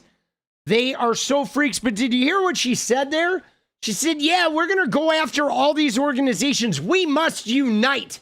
Is what she says. We must unite as a country after we declare Democrats a terrorist organization and after we arrest and investigate have a RICO case against every Democratic nonprofit in the country and we put you all in alligator Alcatraz, then we're going to let's unite everybody. Dude! What is with this fucking crystal cross back here? These people are freaks, dude. Who create this ideology. As Attorney General, do you think we're going to go after some of these larger groups? Well, we have to look at all of that. This has got to stop. We've got to unite as a country. This violence has got to stop. I think Charlie was the last person any of us thought this would happen to. The last person. He was having a peaceful conversation on a college campus. Dude, the more I hear them talk, the more I think they killed him. I'm serious, dude. every time I hear these people talk, I think they fucking killed him. I think they killed fucking Charlie Kirk. They did. They sacrificed him for the cause, man. You know what I mean? I really think they did. And now he's not here anymore. It's still surreal to everyone. But yeah, we're going to look at everything. We are looking at everything. The FBI has been doing an incredible investigation. ATF analyzed the bullets, the gun. The U.S. Marshals are peripherally involved in it. The local and state law enforcement. This is a team effort. This is everybody working together to make sure that that monster gets the most severe sentence possible. Dude, it's crazy. It's crazy. It's wild too to think about how many kids have died of school shootings and how many fucking crazy, outrageous shit we've had go on, and we haven't heard anything from these people. Right? They don't even talk about the anti-Semitic guy who shot up the school in Colorado on the same day. All they talk about are two things right now. One, they talk about Charlie Kirk, and two, they talk about Irinya, the Ukrainian girl murdered in North Carolina. But that too, we're going to look in a second. The North Carolina is another political operation that they're trying to take on Roy Cooper. They're literally using that killing. I've been researching that Ukrainian, the knifing in the subway or whatever, in the public transportation. They're trying to sabotage Roy Cooper's Senate campaign because Roy Cooper is winning in the North Carolina Senate. And so they are trying to sabotage his Senate campaign. And let's take a look at that real quick. All right, since Pam Bondi, I can't really fucking look at her anymore. But so Judd Legum, I've showed you guys Judd Legum before. All right, he is an investigative reporter. He's an independent reporter, and he's amazing. And he did a thread today on the killing in North Carolina, which comes down again to that Senate seat. Okay, now this is really important, guys, because like seeing what they're up to here is just extraordinarily important. Now let me show you this because, like I said, I've been researching this. And I have my own, here's Judd Legum's thread, okay? And what it is it was Irinya Zarutska who was stabbed, right, by DeCarlos Brown, okay? But now here's the thing, is one of the things you may have noticed regarding the Charlotte killing is they keep talking about this talking point of DeCarlos Brown had been let go. He committed 14 violent crimes and he kept getting let go put back out on the streets. Okay. Now, what's crazy about this, guys, is if you get on the internet and you start looking for the 14 crimes for his rap sheet, you won't find any of it. You won't. Okay. They use this buzzword about the 14 crimes, but here's what really happened is he had one crime for assaulting a guy and he went to prison for several years. Then he had several arrests for larceny and theft, little petty theft and larceny, trying to steal money, trying to bilk people out of money. Okay. He had a couple of charges of that where he kept getting arrested. And then he had an altercation with his sister and she didn't press charges because he is in fact schizophrenic. And then he had a couple of instances of calling 911 and being like, I have, they're tracking my body, or I have things in my body that are fucking right, mental health shit.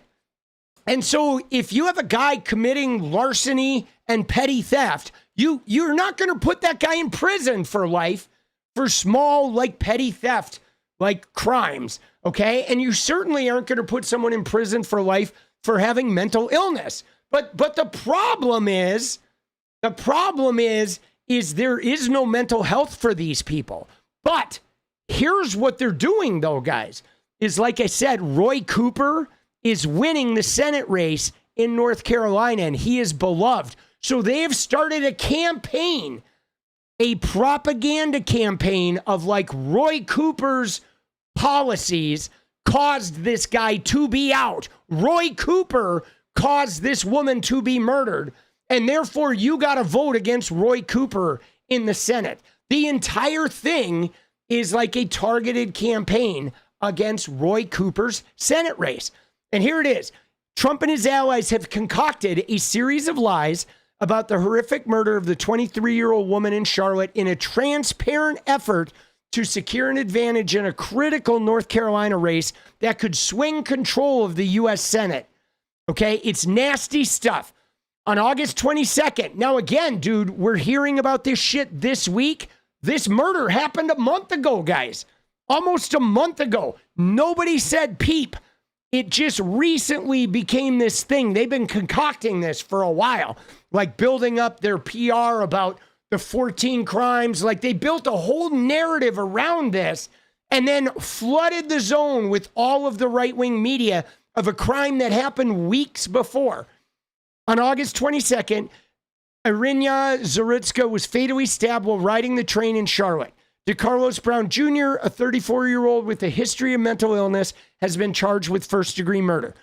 In the wake of 𝗙cies death, Trump and many other prominent Republicans have blamed former North Carolina Governor Roy Cooper.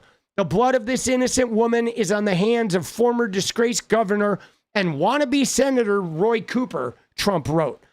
Trump and others say Cooper is responsible because Brown was only on the streets because of Cooper's policies. Trump says 𝗙cies would have been alive, but Brown was released on cashless bail in January.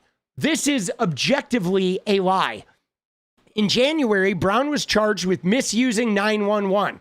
Brown told police officers he had ingested some material that controlled his actions. This is part of his schizophrenia, guys. And when the officers said they couldn't help, he got upset and called 911. The maximum penalty for this offense under North Carolina law is 120 days. Okay? And that is, right, the maximum offense right here. Okay? Now, that means for this January offense, Brown could have been incarcerated no longer than June of 2025, months before the murder. But you ready for this? Who created the law that set that maximum penalty? It was the Republican legislature, and the former Republican governor in 2013 created the law. But again, they're blaming all this on Roy Cooper, okay? Because Roy Cooper is the one they want to sink his Senate campaign because he could swing the control of the Senate to the Democrats, okay? Meanwhile, Cooper's opponent in the Senate race, Michael Whatley, you remember the name Michael Whatley? He was the co-chair of the Republican National Convention with Laura Trump. The RNC was Michael Whatley and Laura Trump. So another one of Trump's cronies is running for that Senate seat, another Trump insider. So they really want to sink Roy Cooper because they could basically get one of their big-time Trumpies and former head of the RNC into the U.S. Senate, which would be like a huge fucking deal for them. Okay. Meanwhile, Cooper's opponent in the Senate race, Michael Whatley, says that Brown was released from jail in 2020 because of an executive order signed by Cooper. This is also a lie. The executive order created a commission to produce recommendations for criminal justice reform. Brown served 100% of his sentence for robbery. Okay, then he was released months before the task force even gave its recommendations. None of the task force's recommendations were ever adopted by the legislature, and in any event, the task force did not recommend that anyone get released early. So they're even lying about 𝗙carlos Brown getting released early, which he did not. The reason why Cooper is being blamed for this murder is that recent polls show him with a small lead in a critical U.S. Senate race. Trump is desperate for Republicans to maintain control of the chamber. Isn't that crazy, guys? That is fucking insane. That everything that's happening now, guys, is like explicitly like being done to either, right? It's explicitly being done to either affect very important political races, or it is being done to enable Trump's fascism. Right? We got, 23 minutes. We need 3 more. Dude, it's nuts. Okay? It is nuts what they are fucking doing here. Okay? I want to take a few minutes and watch a couple of these other, like, I need these other JD Vance clips for a video. And then we're going to go look at that 𝗙ście𝗶𝗶𝗀𝗧𝗏 video about the gun. We're going to go see what that is all about. All right? We're going to go take a peek.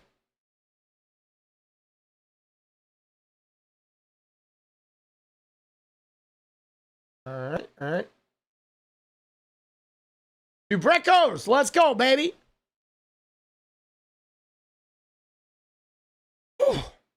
None of it is organic. None of what is organic. Oh, all this shit. I mean, dude, everything they're doing right now is they're desperately trying to hold on to the House and the Senate. You know what I'm saying? They're desperately trying to hold it. What is that? Oh, is it about the George Zinn guy? Is that who he's talking about? He's talking about George Zinn, about the guy the old man with the pants around his ankles who was saying, I killed him, right? George Zinn. And they're, dude, see, they're desperate, guys, because if they lose control of the House, Epstein files are coming out. Trump is going to be investigated from top to bottom. Okay? Right? You know what I'm saying? If they lose the House and the Senate, then Trump is going to be doubly fucked. And I mean, they know, like, my God, dude, prices are up. Like, dude, everything is up. Everything is going crazy right now, dude. I saw somebody mention Zoran. I'm sure Zoran is being very careful, guys. Dude, my kid, Bryce is moving to New York City. Bryce and his girlfriend, they're moving next week, guys. Isn't that crazy? I'm going to be an empty nester next week. They're moving to New York City next week. Isn't that nuts? Yeah, it's crazy. They're doing it totally adventurous, too. They're driving all their shit. They're putting it in storage. I'm renting them an Airbnb, like monthly Airbnb, while they find a place to live. They're just fucking going for it. They're just rolling up to New York City, putting their shit in storage and fucking crashing the fucking city, bro. It's so bold, dude. It's the craziest, boldest shit I've ever seen in my life. I am going to be bummed, but I'm happy for them. They're moving to, Zoran's fucking city, and, it's going to be a big adventure for them. Right? Yeah, they're going to do well. Believe me when I say they're going to do well. I believe in them, dude. They're amazing young people. They are. They're fucking, full faith. Full faith, boss. I have no doubt in them whatsoever. Let's go. Little deja vu coming up, baby. All right, let's watch a couple of these Vance clips, and then we go. All right? Dude, let's go. Scruffles. Yeah, I'm so proud of them, man. They really pulled it together, dude. They fucking pulled this shit together. Mad and Power, let's go.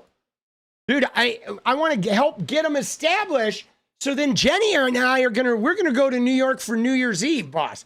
I've always wanted to see the ball drop, right? Times Square. I've never been to Times Square when the ball dropped. I've been to Times Square. I had a billboard in Times Square when I was a gamer, and so I was there for the billboard release. And then I've been to Times Square in 2003 during the blackout when there were no lights, okay? But I've never been there when the big ball drops, okay? And so that's on the bucket list. So we're definitely going to New York for the fucking, right? We're definitely going to New York for New Year's, for sure.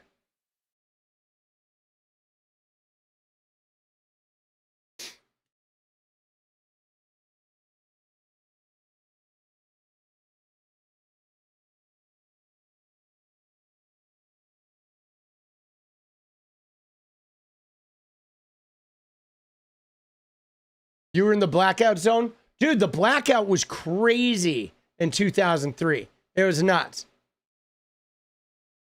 All right, so let's see. Where's that JD Vance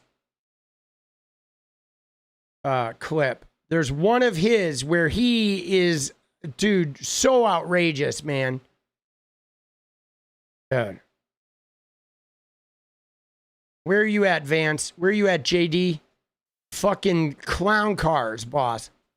Oh, here it is. Here it is, dude. This is crazy. Okay? There is no unity with people who scream at children over their parents' politics. There is no unity with someone who lies about what Charlie Kirk said in order to excuse his murder. There is no unity with someone who harasses an innocent family the day after the father of that family lost a dear friend. There is no unity with the people who celebrate Charlie Kirk's assassination. And there is no unity with the people who fund these articles, who pay the salaries of these terrorist sympathizers. Dude, first off, I gotta pause this because, dude, someone said he looked like a human butt plug. Dude, he's trying to be a tough guy, okay? For starters, there's no unity. There's no unity with guys who fuck sectional couches. All right, JD? If you want to talk about lack of unity, like, dude, what the fuck is going on with? There's no unity for somebody who says Charlie Kirk was a racist. There's no unity for somebody who thinks, Stephen bald-headed Goebbels, is a bad guy. There's no unity. What was the first one about somebody who screams at kids over their parents' politics? Like, what the fuck is this guy talking about? He's sitting here like, this is our vice president out here on a fucking podcast screaming about how there's no unity.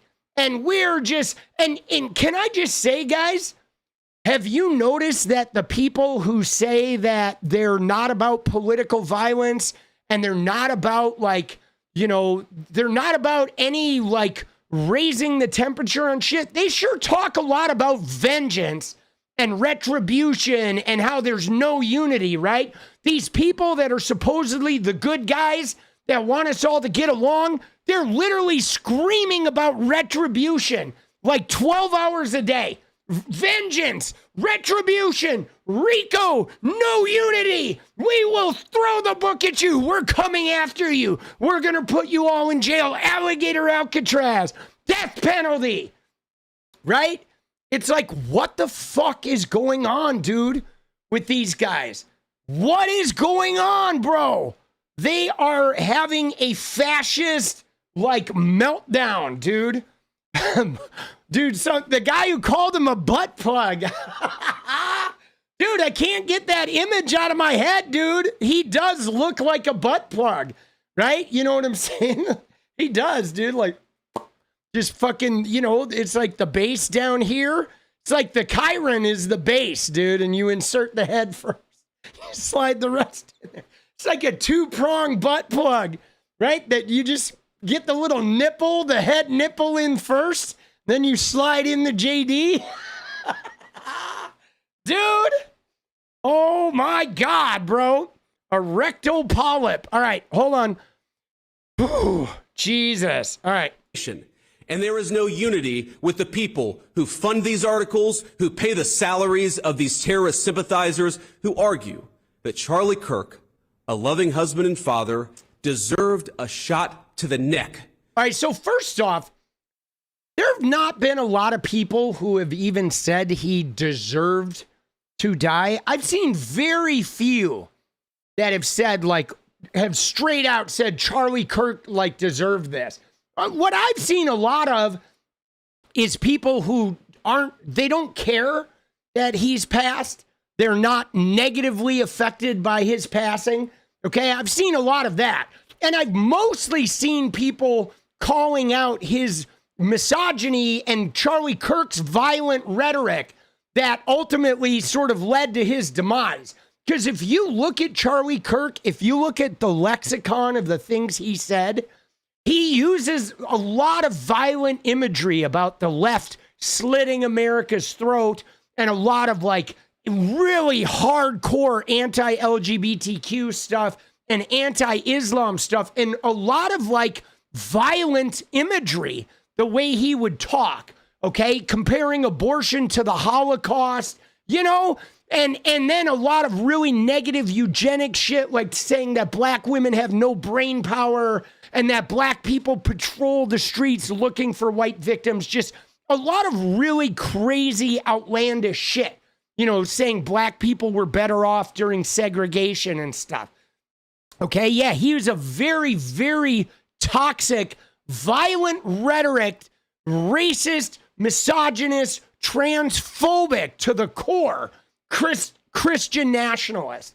But Charlie Kirk used really abusive and violent imagery. It was a constant, okay? It was a constant. And so to see him like talking about people that were angry about Charlie Kirk or not affected by Charlie Kirk is really quite a thing. I mean, there has been no large scale like people saying this guy deserved it. If anything, most people have been saying like, God, nobody deserves this shit. And he shouldn't have been killed. And he was also not a hero. He was a toxic, incredibly like violent rhetoric using individual that was like really terrifically harmful. Okay. And so a lot of people are like, they're not going to miss the guy. And I don't blame them for saying it. I completely understand that. But they've created this narrative that like everybody is just celebrating the death. Now, again, with free speech, you're allowed to celebrate the death of someone. Is it toxic and tasteless? Sure. Okay. You know, they were celebrating the hammering of Paul Pelosi. They were like, dude, I mean, my God, dude, you ready? Look at fucking Mike Lee. Let's take Mike Lee with the Hortman killing. Okay. You ready? Let's take a look at Mike Lee here with the Hortman killing. This is what happens when Marxists don't get their way, right? He was like making some statement about Marxists and memeing, doing a Marxist meme with the fucking, right? Remember, Tina Smith went and talked to fucking Mike Lee and called him out? Like, here's the picture. Remember when Tina Smith, the senator from Minnesota, went to Mike Lee and said, what are you doing? Doing a Marxist meme with the death of my fucking colleague? And he took the tweet down, but he was doing this shit, okay? They were literally clowning this. You remember this video? Watch this. Could you tell us about your conversation with Senator Smith? Do you regret your tweet? Do you stand by the post that you made on X? Have you had a productive conversation about that post? Was that what the senator wanted to speak to you about? What did you think of the meeting you just came from? Dude, remember him? He's posting tasteless memes about the death of those fucking people. And you see him with that little smirk? Dude, what a fucking weirdo, bro.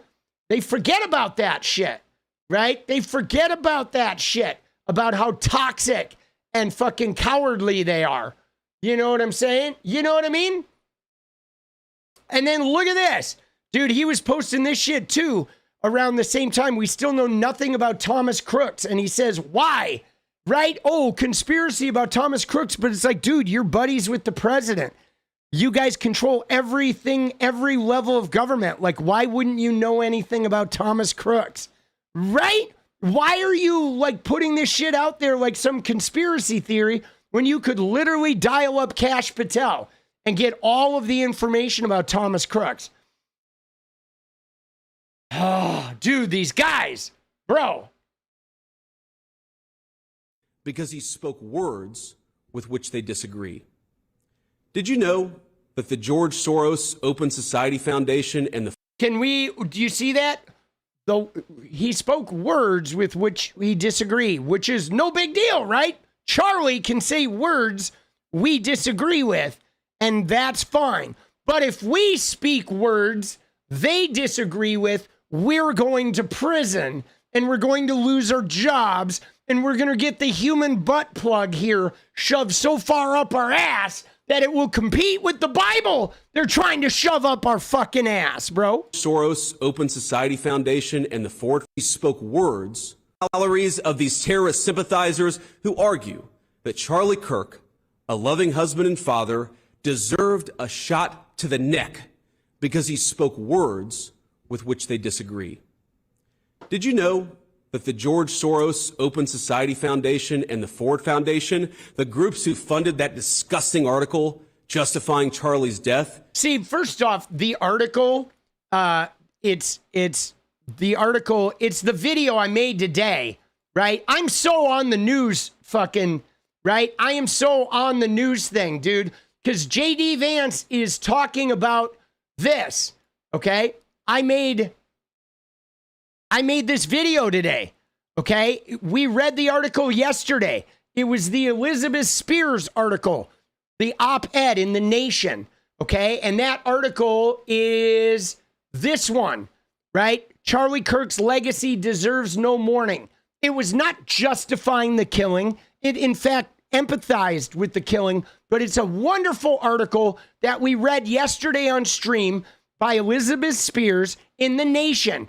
Okay. And then I made a video about this today, which if you haven't seen it, you should go watch it. It's a really good video where we talk about this. But now that's what JD Vance is railing against. They are up in arms. So now they're like upset at like the people, all the funding that anybody that is given money to The Nation, to that paper, they want to like defund it because they posted an op-ed that told the truth about Charlie Kirk.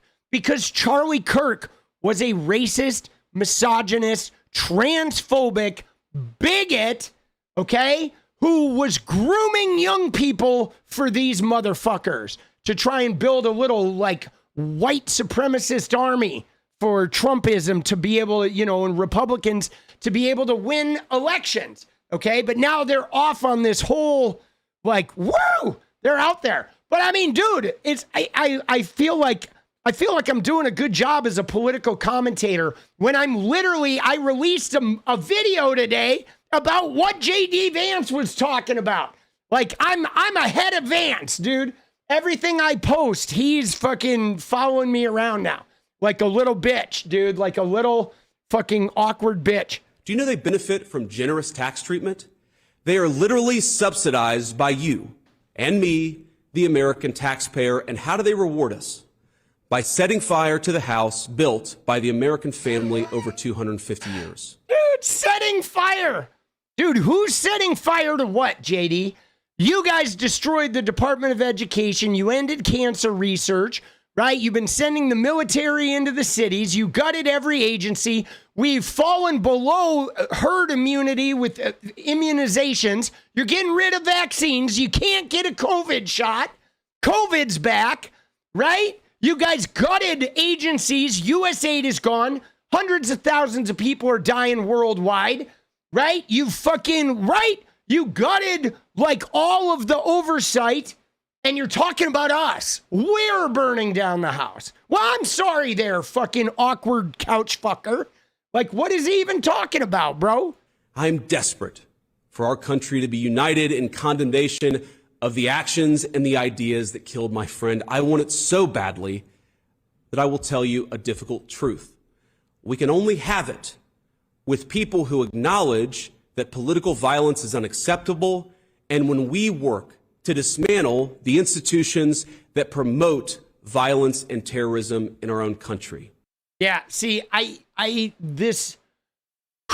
we're like careening, you know what I'm saying? We are careening towards authoritarianism because just this week, okay, they have like Charlie Kirk dies.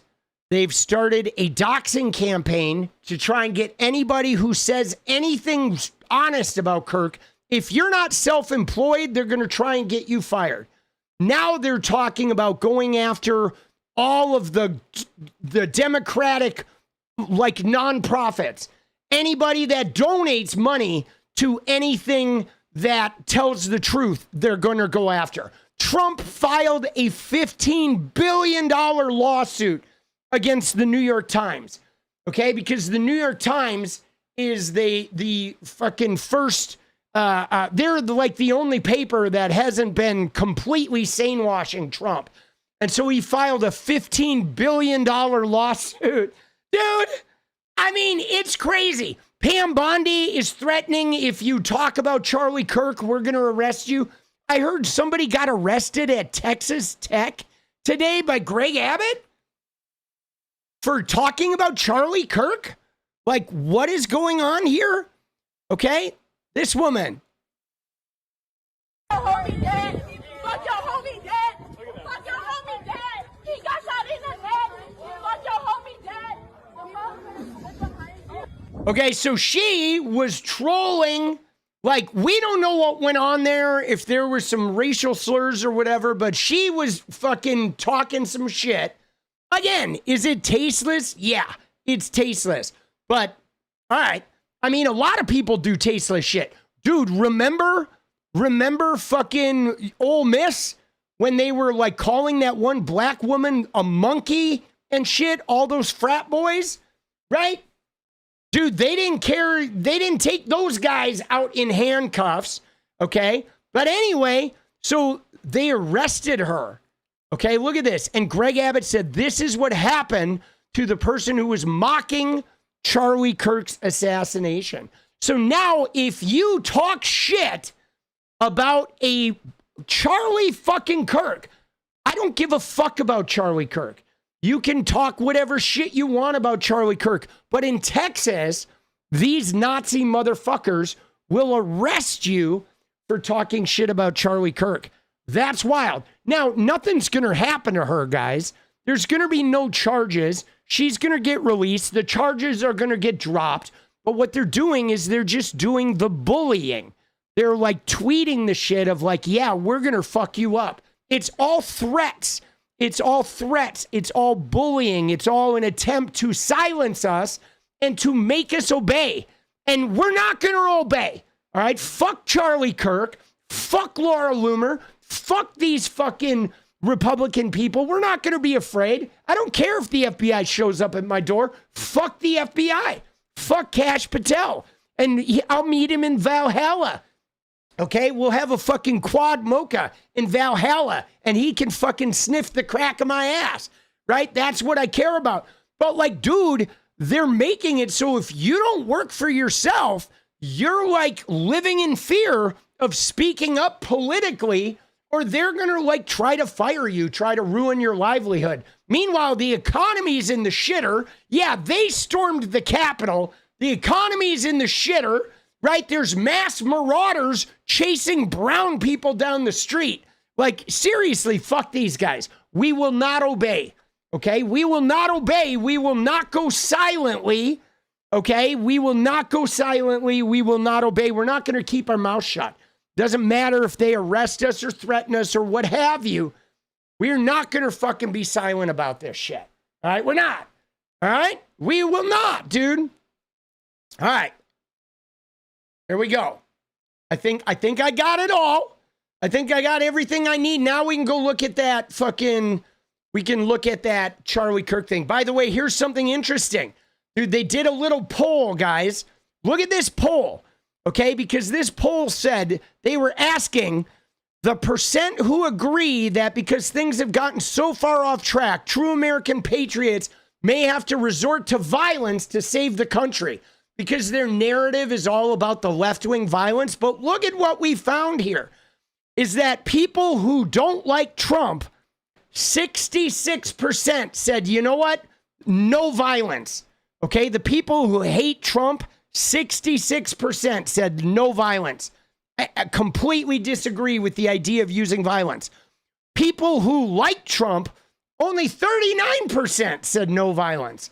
So the people who like Trump are the ones who more believe in the using of violence. Dude, they just blew up their whole goddamn narrative with one poll, right? I mean, come on, man.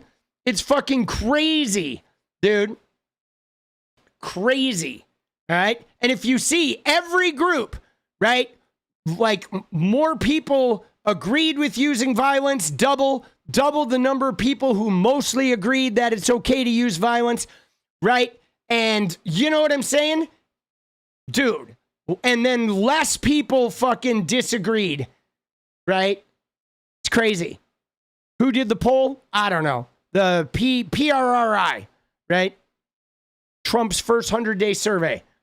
Okay, this was done in February to March, so it was done like early, like shortly after he was elected. Okay, and here we are. What have we seen since then? We've seen a bunch of fucking right-wing violence.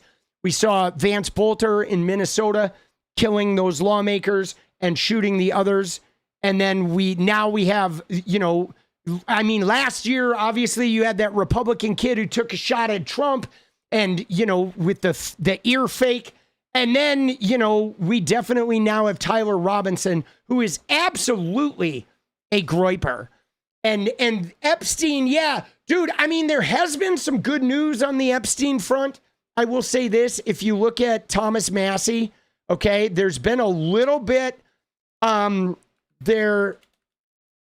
this is we're talking about, there hasn't really been much on the victims speaking out, but there has been movement on the, let me find it.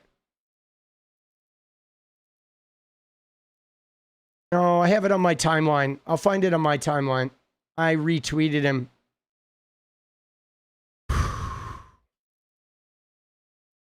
There's been a little bit of movement on this, which is good.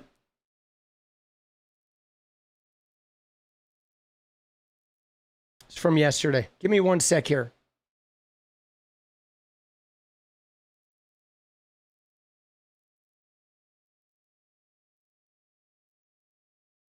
Dude, today though, crazy.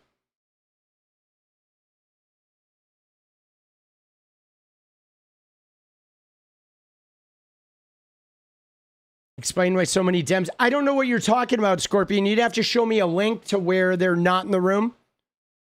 I have no idea what you're talking about, because everything that I've seen, the Democrats have been there and made this shit happen. Right? Like when they sabotaged fucking Clay Higgins and they like bulldozed into getting those subpoenas. Right? But yeah, put a link in Discord to what you're talking about, because Thomas Massie, they all the Dems are in on the thing Thomas Massie is working, but they still need one more Republican. Like none of this shit. Whether the Democrats show up or not, like the deal is this, is until they have the appropriate number of Republicans, it doesn't matter how many Democrats are there, right? You know what I'm saying? Because you could have every Democrat there all voting, but we need X number of Republicans.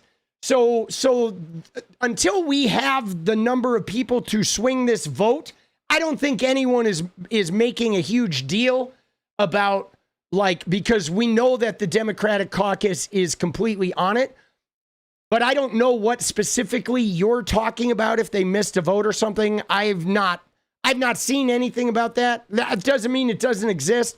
I've been a little bit preoccupied with this shit because the immediate fascism stuff is bothersome to me, right? That scramble for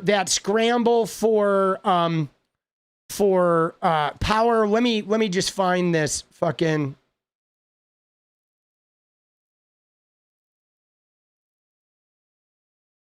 But yeah, if you want to put a link in Discord, we can look at it. Not tonight, but I'll look at it tomorrow. It was a retweet.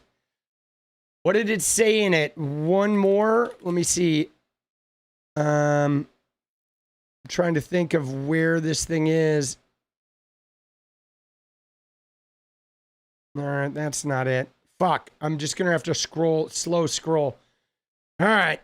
Let me see. Let me know if you see Thomas Massie's face in here, because I'm looking for a retweet from him.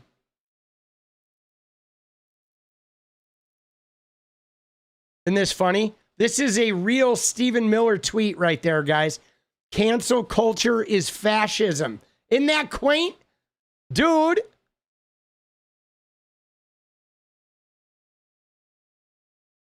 Dude, and what the fuck is this too? Can we figure out what the fuck this is? Like, why do these Americans keep going to Israel and putting on yarmulkes and then fucking touching this wall with Benjamin Netanyahu? The fuck is going on, bro? This is some serious, like, Robert Johnson Crossroads kind of shit going on, dude. I feel like people are going over there and selling their soul to the devil, boss. Like, what the fuck, dude? Dude, shit is getting whacked out. The wailing wall? Jesus. Dude, we're wailing, all right? All right, so here is a Democratic announcement. That's not the one I'm looking for, okay? But it's going to be somewhere around here.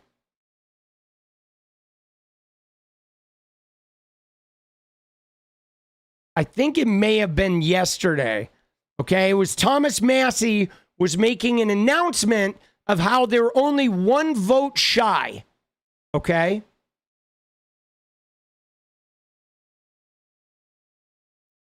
All right, we're getting there. All right, it's coming up, coming up. Trans rights till the end, baby.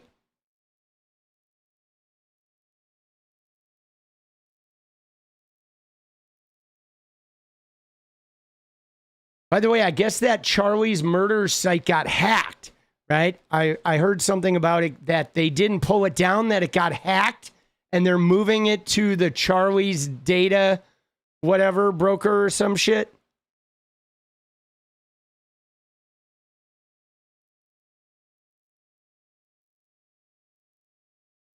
Dude, I fucking tweet a lot, guys.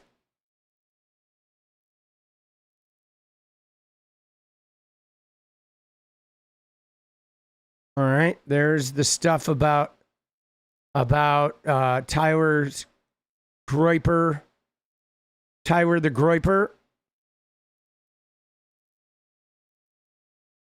We watched that weird Elon video. Dude, Elon. Dude, I feel bad for England, bro. England's got to deal with Elon now. It's like, yikes, boss. Dude, if you're from England and you're watching right now, huge, like, I feel for you guys. Okay, I know, like, having Elon up in your shit is super problematic, right? He's got enough money to be a real fucking spike up the ass, you know?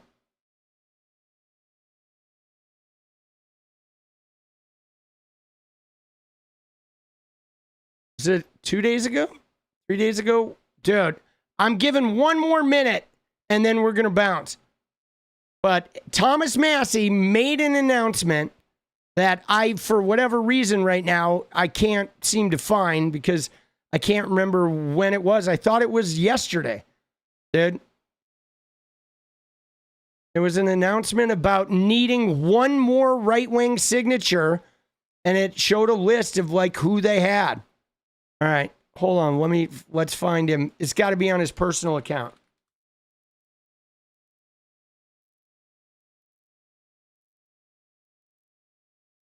And it's either, wait, oh, fuck, bro.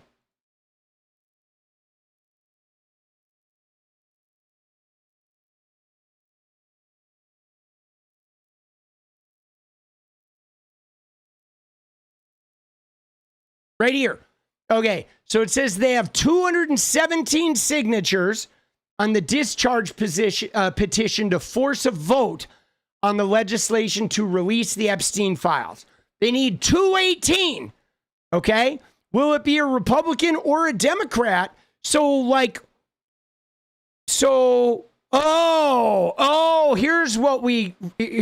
this what we have going on? Because all the Dems were signed on. Are we waiting on special elections? Are there a couple people that are in between because of people that have died or what? I'm trying to figure out because it was my understanding that all the Democrats had signed on to this thing.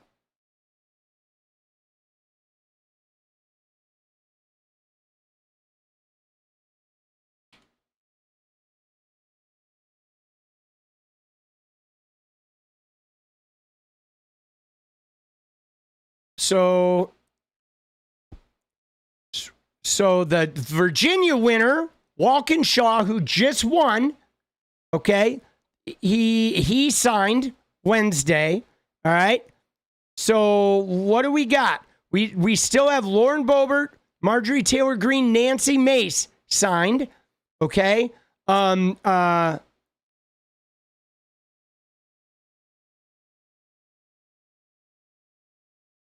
So I don't know what's going on with that, right? My thinking is maybe it's because we're waiting on special elections. Right here. Oh, here it is. It says the pair is expected to hit that mark later this month when 𝗙់𝗵𝗋, okay? There's a special election on September 23rd for Raul, right? Remember 𝗙്𝗵𝗋? He was the super progressive guy, one of Bernie's buddies that passed away. And so when that one, so we are waiting on special elections. Yeah, the guy who just won is in Virginia, James Walkinshaw. All right, so he won, he signed, right? But now they're waiting on somebody else. So Nancy Mace, so yes, Nancy Mace, Lauren Boebert, and MTG just signed. And so what this is this is a discharge petition. So what it is there's a piece of legislation that is going to require a vote to release the Epstein files, and the discharge petition will allow them to force a vote on that legislation. So because right now they can't, like, the Republicans control the House, so we can't make them vote on anything. But this discharge petition could force a vote. If enough people sign it, then they have to vote on the bipartisan legislation that will release the documents, which then all the Republicans would have to go on record voting against releasing the Epstein files, which would be devastating electorally for them. Like, I feel like if the Republicans vote against releasing the Epstein files, if they do that on this legislation, I think the Democrats will actually swing some red districts. They will flip some red districts without a doubt. Okay, without a doubt. They're like, this is a real fucking problem. You know what I'm saying? This is a real fucking problem. Forcing a floor vote on because it's a bipartisan legislation that would release all these documents. All right, so let's watch a little bit of that 𝗙elle-𝗶𝗏𝗧 video that you guys are fascinated about. We're going to see what this is. Somebody said it's at the 11-minute mark. All right, let's see what we got. Youth pastor, youth minister, or whatever, and the youth minister gets in contact with the FBI. All right. I have it on. Like, I don't know. The story is very weird, but it's going to get a lot weirder. Okay, so TMZ released this clip, which I have it on fast speed because I was bombing through some shit today. All right, there we go. I'm about to show you. Now, this is Tyler. He's walking to the event where he's about to shoot Charlie Kirk.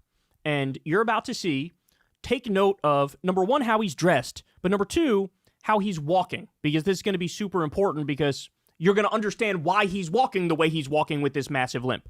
All right, so here we go. So he's walking up the street, very, very noticeable limp. Why does he have that noticeable limp? Because he has the gun barrel and pieces of he has the fully put together gun, right? In his like shirt and pants leg and whatnot, right?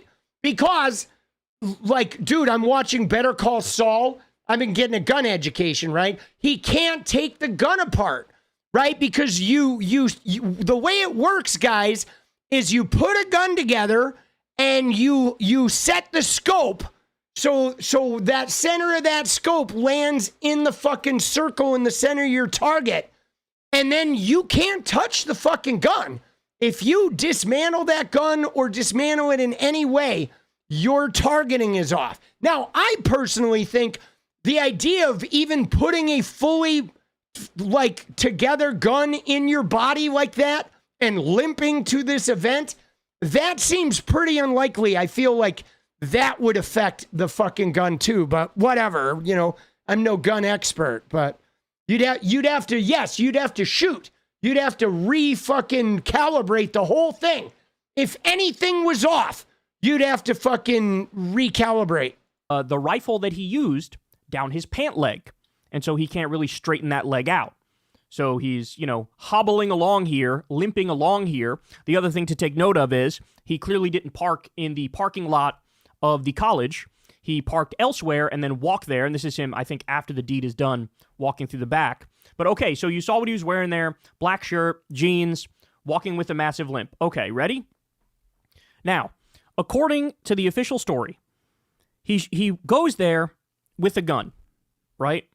But then... And by the way, one thing I would like to add here, Kyle's doing a great job with this, but we did notice the timestamp of him limping to this thing, and it was like 10 to noon, and so he limps past that camera 30 minutes before he fires the shot, and he somehow limps there with the rifle, gets there, instantly gets on the roof, gets set up in like 5 minutes, and then just fires the kill shot.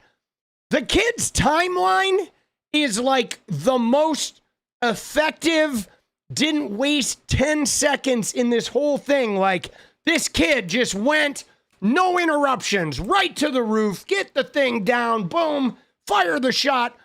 Like, all of this with like not a second to spare, which is a little fucking weird. Okay, well, this is weird because, as I'm going to show you, here he is, like, walking up the stairs to get to the roof. Where's the gun? Yeah, that's a great question. Where's the gun? Look at him. His legs are bent. Where'd the gun go? Right? Both legs are bent. How's he bending those legs, guys?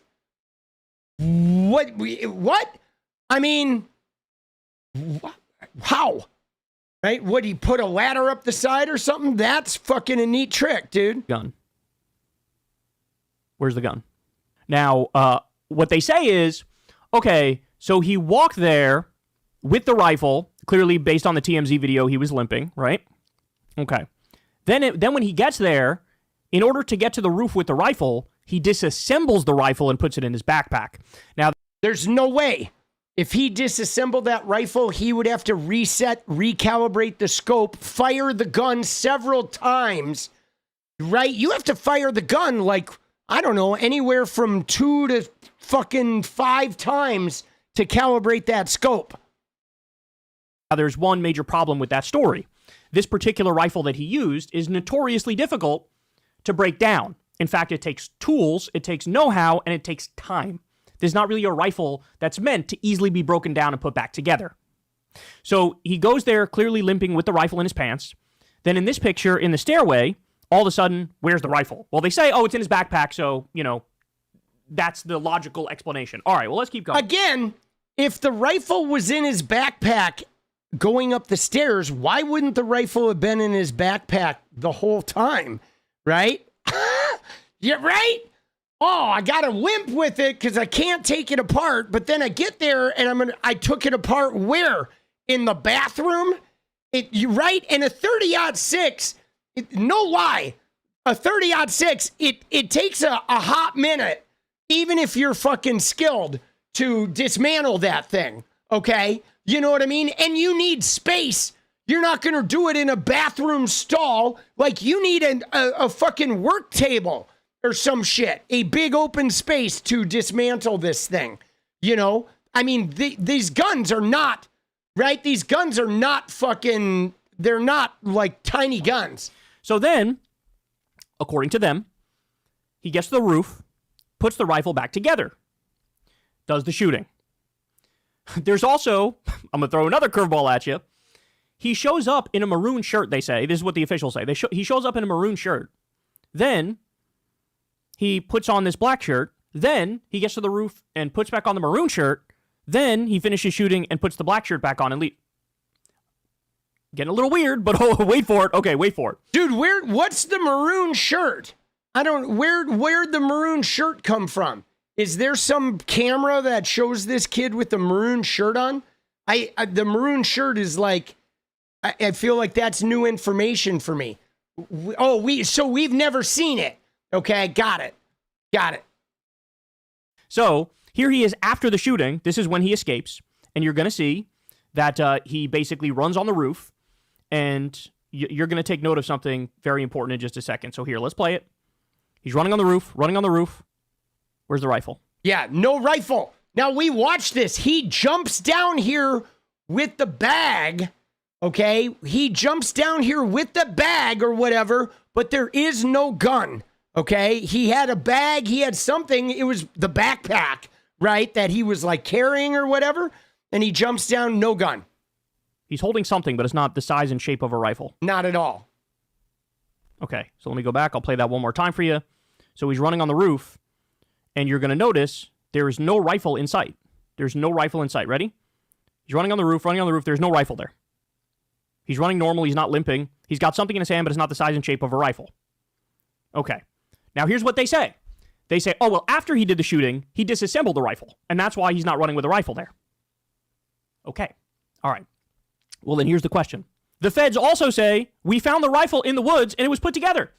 It was fully put together. Yeah, so let's recap what Kyle here has fucking illustrated. So the kid assembles the rifle fully calibrated. It's a Mauser 30-06. It's a long gun, okay? And it's you calibrate that shit, and then you can't take it apart without firing it. He puts it in his body, and he limps all the way to this thing in perfect time. He somehow is able to bend his legs going up the stairs. He apparently at some point is in a different outfit, but miraculously, without losing a minute to spare, he gets the gun limped to the place, takes it apart wherever in a mythical hiding spot, puts it in his backpack, bends his legs up to the roof, re-puts it together on the roof, fires the magical next shot without recalibrating it. Okay, doesn't recalibrate it, but it fucking is a perfect shot anyway. Then he disassembles the gun into a bag from the roof, comes running off, jumps off the roof with that bag, goes into the woods a block away, and re-puts the gun together again. Dude, this kid is now taken apart and put this gun together like 4 times in like 2 minutes each time. And then he just leaves it fully there. Dude, that is one cockamamie story, bro. That is a wild, wild story. Utah's an open carry state. Why hide the rifle? Because if you walk onto a college campus with a rifle while a right-wing figure is speaking, you're going to get watched, bro. Come on, man. Dude, what the fuck, bro? So according to them, he shows up with the rifle assembled, walks to the school with the rifle assembled, hence the limp with it, with his jeans there. Then he gets there, disassembles it to get to the roof, assembles it again on top of the roof, shoots, disassembles it immediately after he shot. In other words, they say he didn't run right away. He shot, and then he disassembled it, which takes time. Then he runs with the disassembled rifle, jumps off the roof, and then he assembles the rifle back together and leaves it in the woods for the feds to find. I'm sorry, man. That makes no fucking sense. Yeah, dude, there's nothing about that that's believable. And can I just tell you, though, guys, right? Like, again, we have this video, okay, that I have not yet, So somebody sent me... Like I said, I need to find other footage to verify whether this is AI or not. But we have this video that shows the guy in white doing a cap ear. Then this guy steps forward and does the arm thing. And then you're going to see this guy look like maybe he pulls up a gun. Okay? He does, right? He does the cap. Then he does, like, we can just watch this. A fucking... Do you know how many mass cap, ear. There goes the signals. The last 10 years. Counting or not counting gang violence. All right. Then he comes up and does the arm. Do you see how this guy right here, he moved in front of that guy. He's actually leaning forward right here, and he's touching his arm so that this guy right here in the white shirt, you can see he's holding the gun right there. It looks like he lifts something up. This is terrifying, guys. If I go frame by frame, watch this. So if I back up a little bit, the moment the guy in black does the arm his thing, arm out, watch what happens. This guy when the arm lifts comes his out right hands here, up. Watch what happens to this guy. He's not on the wrong side if that bullet is an exit wound. If the hole in the neck was an exit wound, he's perfectly on the right side, right? If that hole was an exit wound. The hands come up. See how he's got his arm up? Now that guy raises his arms, and you can see the gun right here.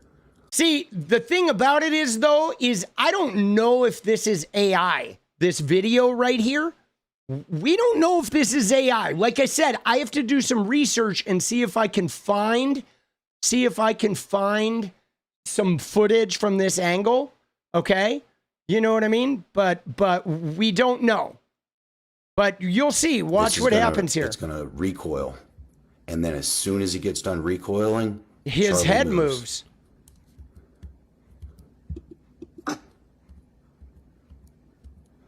He does the move on his arm. You're gonna see that guy in the white shirt. He's gonna lift his right elbow. Ready? He's going frame by frame.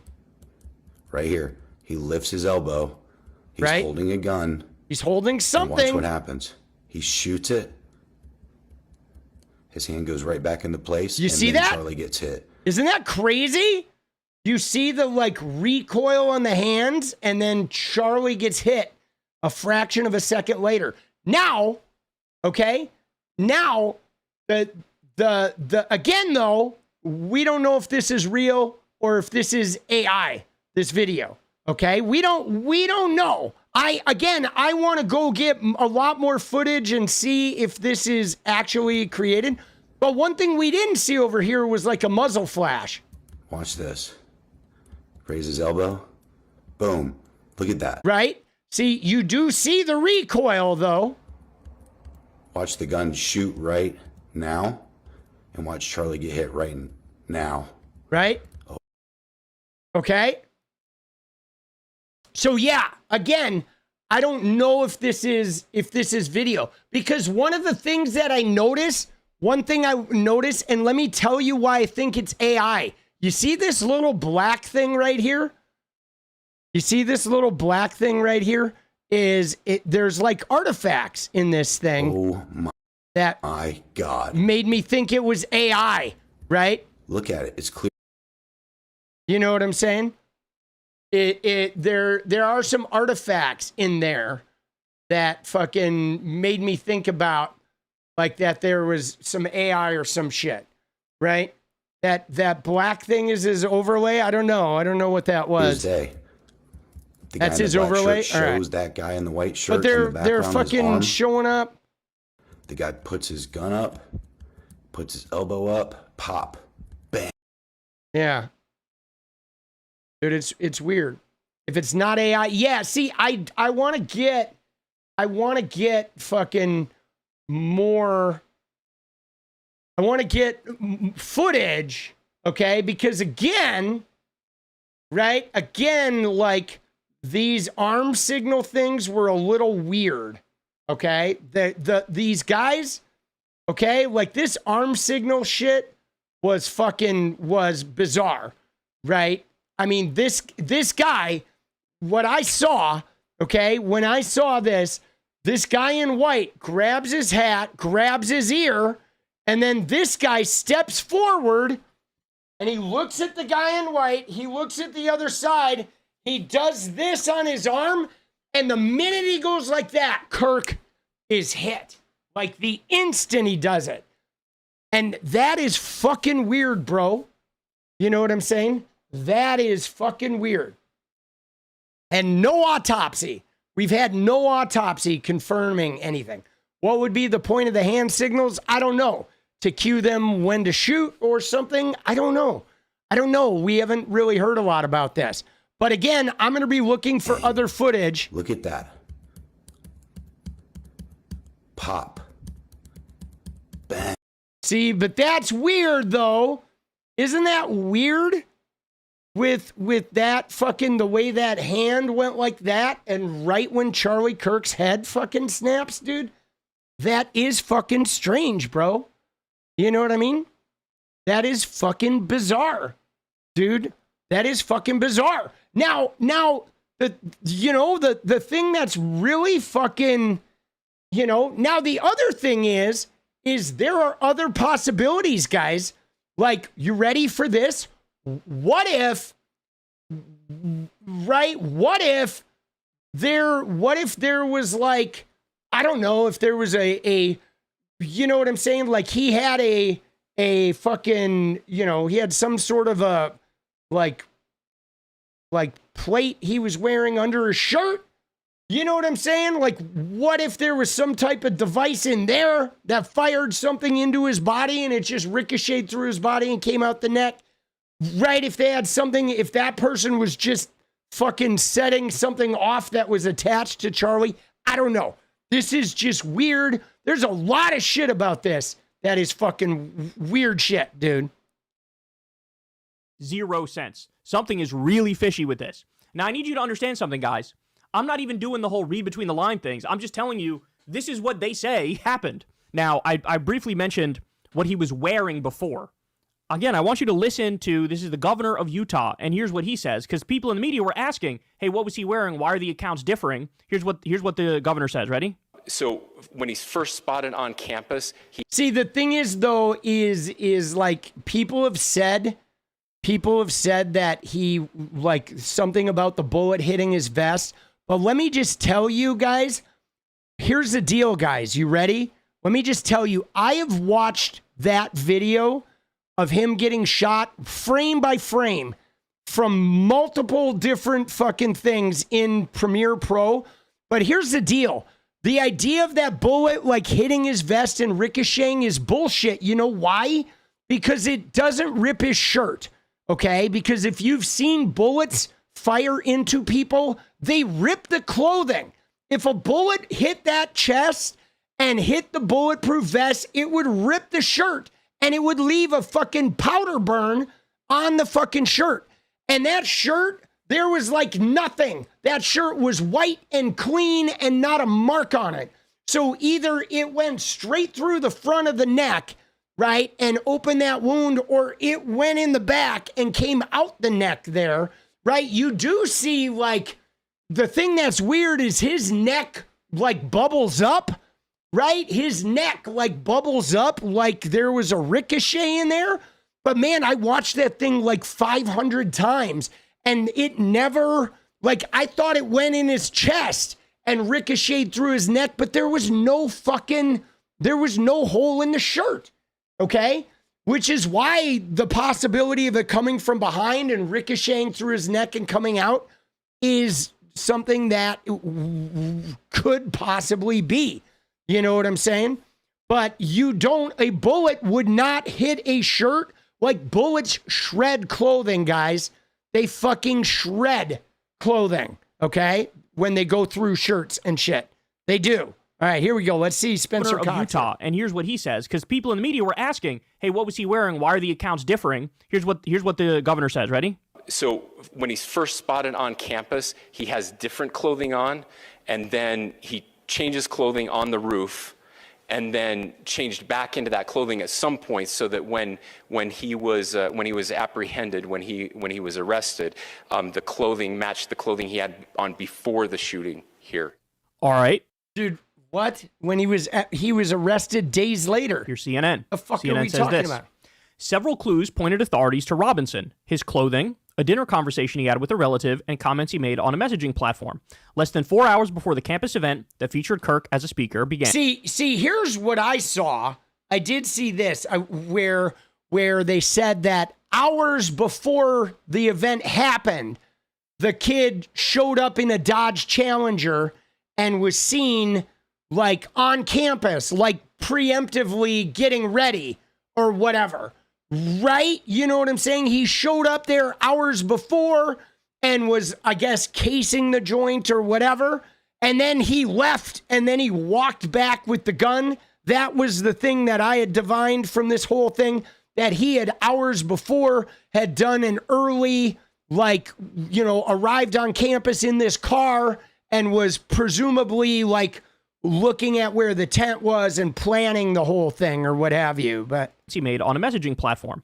Less than 4 hours before the campus event that featured Kirk as a speaker began, Robinson arrived at UVU in a gray Dodge Challenger wearing a plain maroon t-shirt, light-colored shorts, a black hat, and light-colored shoes, citing the UVU surveillance footage. Why haven't they released that footage? Yeah. We don't have a single picture or video of him wearing maroon. Not a single one.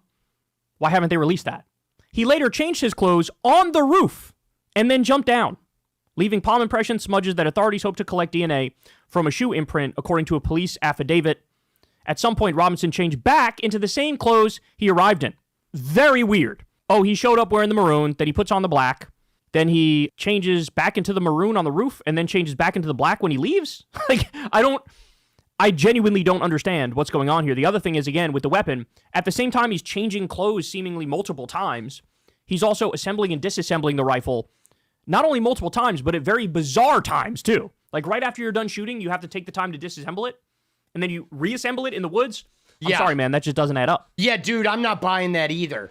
Dude, and what's crazy is there a timestamp? There's got to be a timestamp on the footage that shows him running off the roof and jumping, right? Like that video camera that's in the parking lot that's seeing that building, that's got to be timestamped. You would know the exact amount of time between the shot and him jumping off. The FBI's lying about a lot of shit, bro. That just doesn't make any sense. All right, let's keep going because I got a lot more to get to with you. So right now, what should be going on in your mind is, well, clearly the truth is not, they're not, whatever their official story is obviously bogus. Like, because it just doesn't add up. It just doesn't make sense. Now, does that mean I know what the answers are? No, of course not. I'm just as lost as you guys are. But I'm relaying to you what they're saying, and that doesn't make any fucking sense. So now, here we are. This is somebody who went to school with Tyler Robinson, and he's just going to tell you what his impression of him was. Here we go. Dude, yeah, we've seen this video. Does he go into the George Zinn shit in here or what? Oh, yeah. Let's get into the George Zinn stuff. Because a lot of shit went down, guys. Because remember, immediately following this thing, there was an article in The Guardian where they said they had talked to some of Tyler Robinson's high school friends who said he was a leftist, right? And then they printed that, The Guardian did right away in the middle of this shit, and then they retracted it. Okay? They retracted it later and said, oh yeah, those friends said they didn't remember what he did at all, which is like, what the fuck, bro? Right-wing accounts. So the right is desperately trying to make it. You had 4chan docs like 2 or 3 different trans people saying, oh, this had to be the shooter, and then it wasn't the shooter. So they're going after trans people. Yeah, they were. They were going after that Sky person, that musician. They had concocted a whole story that a musician had written a song about killing Charlie Kirk. And Sky was the trans person that was seen with their face covered, with the chest pack that had like the gay and trans flags on it. They tried to say that was Tyler Robinson. That was all horseshit. That was all came out that same day that The Guardian was printing this leftist They're going after leftists, and then boom, one of the centerpieces of the arguments that they're using has to be retracted because The Guardian could not verify, couldn't back it up. In fact, I think the person who said it had to say, oh, my bad. I didn't mean it like that. That's not what I was saying. All right, this gets weird, y'all. This gets weird. So remember how I told you guys there were 2 decoys, 2 diversions in the crowd. And that's reported by mainstream sources that... Here we go. This is the George Zinn part. We're going to watch this, and then I'm going to go... to... I got to go make some videos. All right, this gets weird, y'all. This gets weird. So remember how I told you guys there were 2 decoys, 2 diversions in the crowd. And that's reported by mainstream sources that there were 2 people of interest that they were looking at that they thought were suspects they thought had done it. One person was this older guy who screamed, shoot me, and I did it, okay? And when they were dragging him out, the cops were dragging him out, his pants had actually fallen down. And that happened immediately after Charlie got shot. You got this old guy saying, I did it, shoot me. Very weird. And then you also had somebody else on campus who had a pellet gun, which looked like a real gun. So all of that played the role of like distracting so that the shooter could get away. It distracted the cops and made them think, oh, these are the people. And so the shooter got away. Well, then people tried to do a little digging on this older gentleman who was saying he did it. And if it is indeed the same person, and I don't know, but you know, when you look at pictures, it looks like the same person, right? But I would like further verification on this, but my guess is no mainstream outlet is actually going to dig deeper on this because it gets very bizarre and very weird. But the old guy who said, you know, shoot me, I did it, they say he's a man by the name of George Zinn. And he's been linked to media coverage or arrests in connection with several high-profile incidents over the years. Dude, that's so weird. Why is this guy who has been involved in several high-profile incidents over the years happen to be at this Utah rally as well, dude? Right.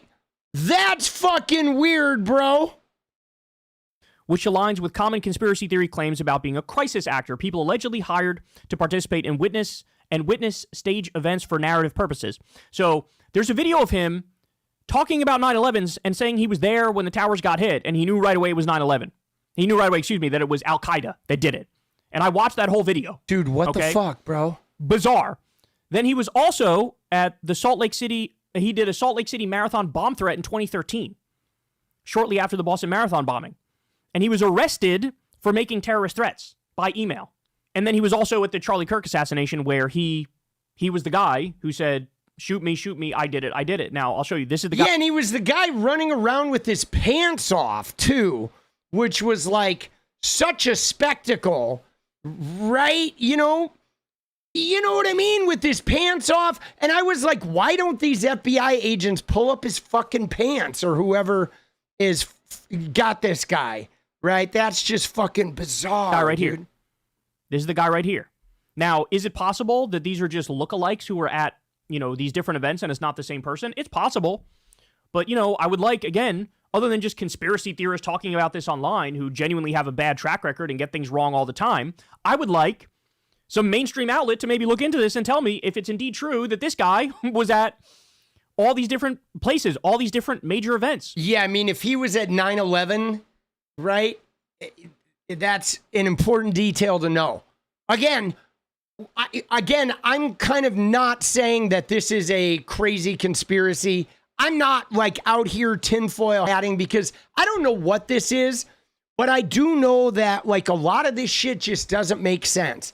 And what's been different about this, guys, for me, is I've followed a lot of like high profile murder cases, O.J. Simpson, going all the way back to Ted Bundy, the Hillside Strangler. What's really weird about this, guys, is there's a lot of shit about this that doesn't make sense, but we don't have any spokesperson from the police side. Like every time there's an investigation, there's a police spokesman or an FBI spokesman that is like the point person that answers the press's questions about these events as they happen, talks about when the autopsy is coming out, and talks about this, that, or the other. But all of this has been papers printing shit that later gets retracted. There's been a bunch of misinformation going all over the internet. And you have the governor, a partisan political person who is doing like PR fucking appointments, leaking out little bits of like this ever-changing story, but never really talking about any of the evidence. Oh, we're sure he's a leftist ideology. We have some information from family. But then people who knew him were like, man, this guy's not a leftist. And then there's all kinds of pictures of him doing Groyper shit all over the place, right? And Nick Fuentes is out there saying, no violence, people, which means Nick Fuentes thought he was a fucking Groyper, right? Because he Mr. I have shooters, is running around telling everybody no fucking violence. So the groypers are thinking this guy's a groyper. And then the governor of Utah is out there looking all slick, trying to say, yeah, we have all this evidence. We're not going to show you that he's a leftist after, you know, all these papers have retracted stories. Dude, something's going on, man. He witnessed 9/11 happen. He was took part in a bomb threat in 2013 for the Salt Lake City Marathon, and he was at the Charlie Kirk shooting where he said, I did it, shoot me. So this is him. I'll play this video for you. We don't know if it's him or not.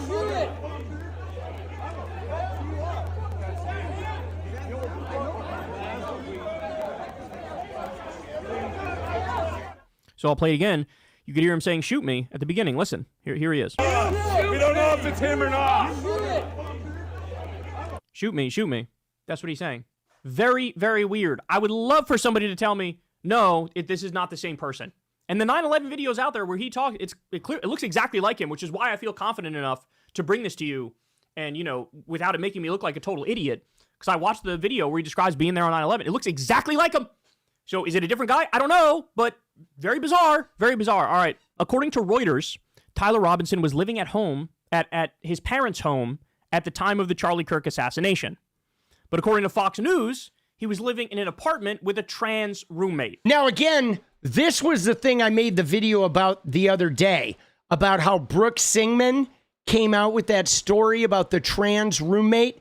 And then for 6 hours, every right-wing paper used her story as their source to announce the trans roommate. But the network that she works for, Fox, that she writes for and does reporting for, they did not pick up the story.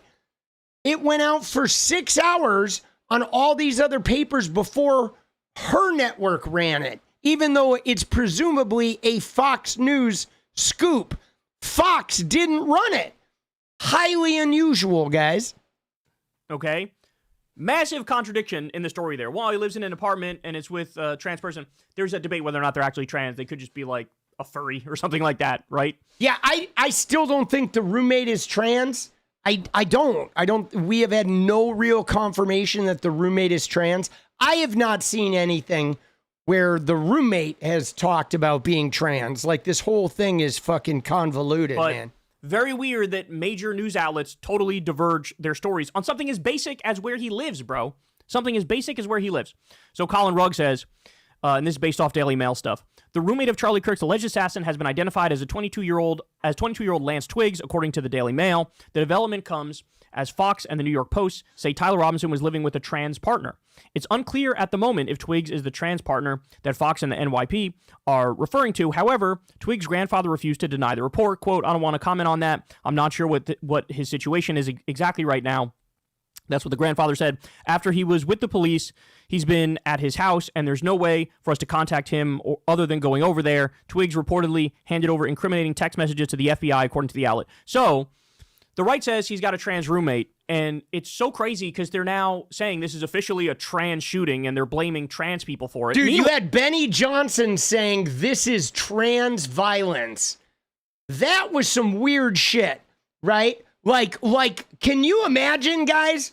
Let's just picture this, okay? Picture if I got arrested for a shooting, and then they're like, oh, but he had a girlfriend named Jenny, a woman. This is female violence.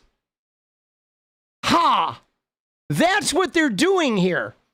Benny Johnson actually left a tweet. He did. Look at this, dude. Dude, I reported on this the other day, boss.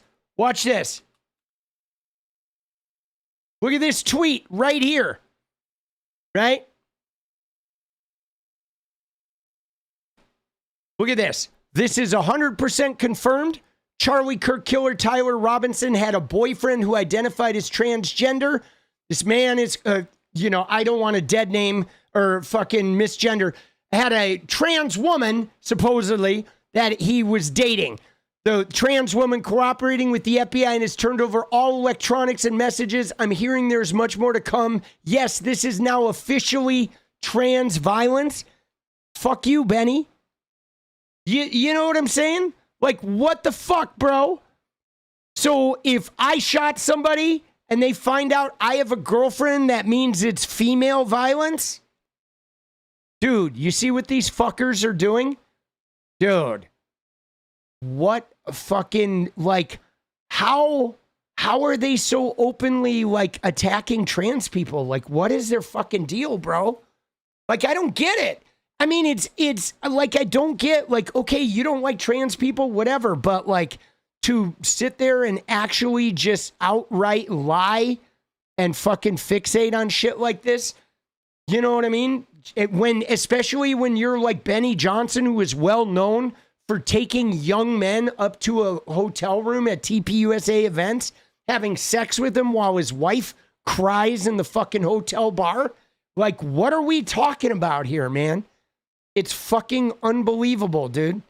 While, even if you buy that this person is trans, which again, we actually don't know yet, but even if you say, okay, fine, they're trans, they're the ones who are cooperating with law enforcement and giving all the information on Tyler.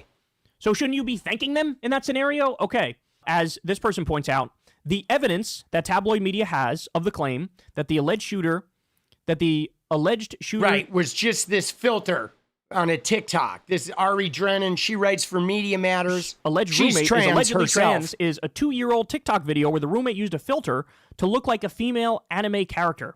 Trash media is trash. So this is the person here, and they did this filter 2 years ago, and they're using that to say, oh, well, obviously you're trans. There is not much evidence that they are trans. Yeah, dude, I haven't seen any evidence that they're trans. But all right, I gotta go. We got a dance party. I gotta go make videos. I would love to talk about this all night, but unfortunately I can't because I'm still a one-man army.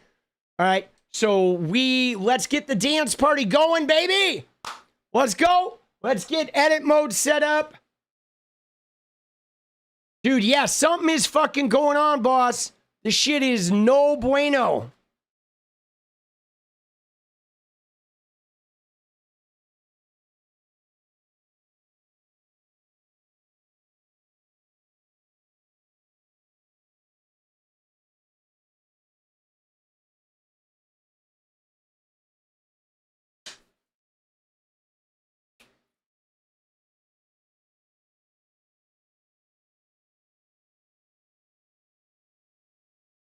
When all is said and done, baby, we gotta dance. Dance.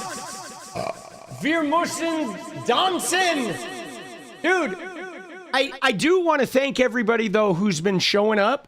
Like, dude, the last week or whatever, we've been like 500, 600, 700,000 viewers. We've definitely been growing. People have been fucking watching and sharing the YouTube videos. Like, everything's been growing. And thank you, guys. Everybody who's here, I appreciate you guys. We got a long fucking road ahead of us, guys. We do. Long fucking road. We're almost done with 1 year, man. Dude, path to martial law. I mean, yeah, there's no doubt they want a path to martial law. But just remember, guys, even with martial law, our elections never stop. Okay, we have nothing constitutional. Our elections, they had them during the Civil War. So it doesn't matter what these fuckers do, we will have elections. All right? So, I'll be honest. I feel like MTG, when she says we should have a national divorce, I'm actually down with that. More and more, I'm like, fuck it, dude. Let the red states... Let them bang their Bibles and fucking check each other's genitals and fucking shit on each other. And we'll just take our money and take our states and be like, fuck you guys. All right. You can pay for your own shit. I mean, they wouldn't want to let us go because we pay all their goddamn bills. But fuck them. Pay your own goddamn bills. Bill it to fucking Texas and Florida, you fucking pieces of shit. Fuck you, boss. All right. Now we dance, baby. Now we dance. Let's go. Little deja vu from our Swedish friend, Stefan Carwin. Let's go.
lost for another great stream. Notion that I will make it out somehow.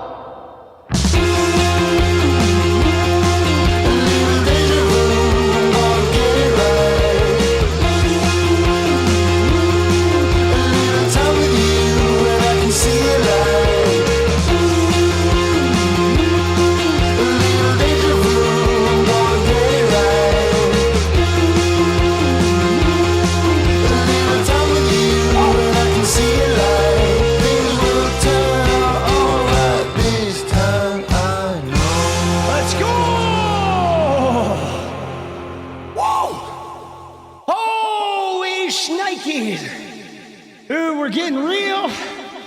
We're getting raw. We're getting fucking out of sight, boss. Ooh. What do we got? What do we got?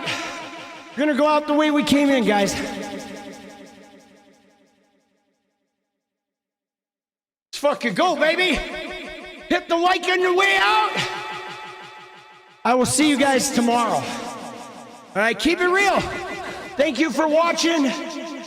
Take care of the head, baby. Good night.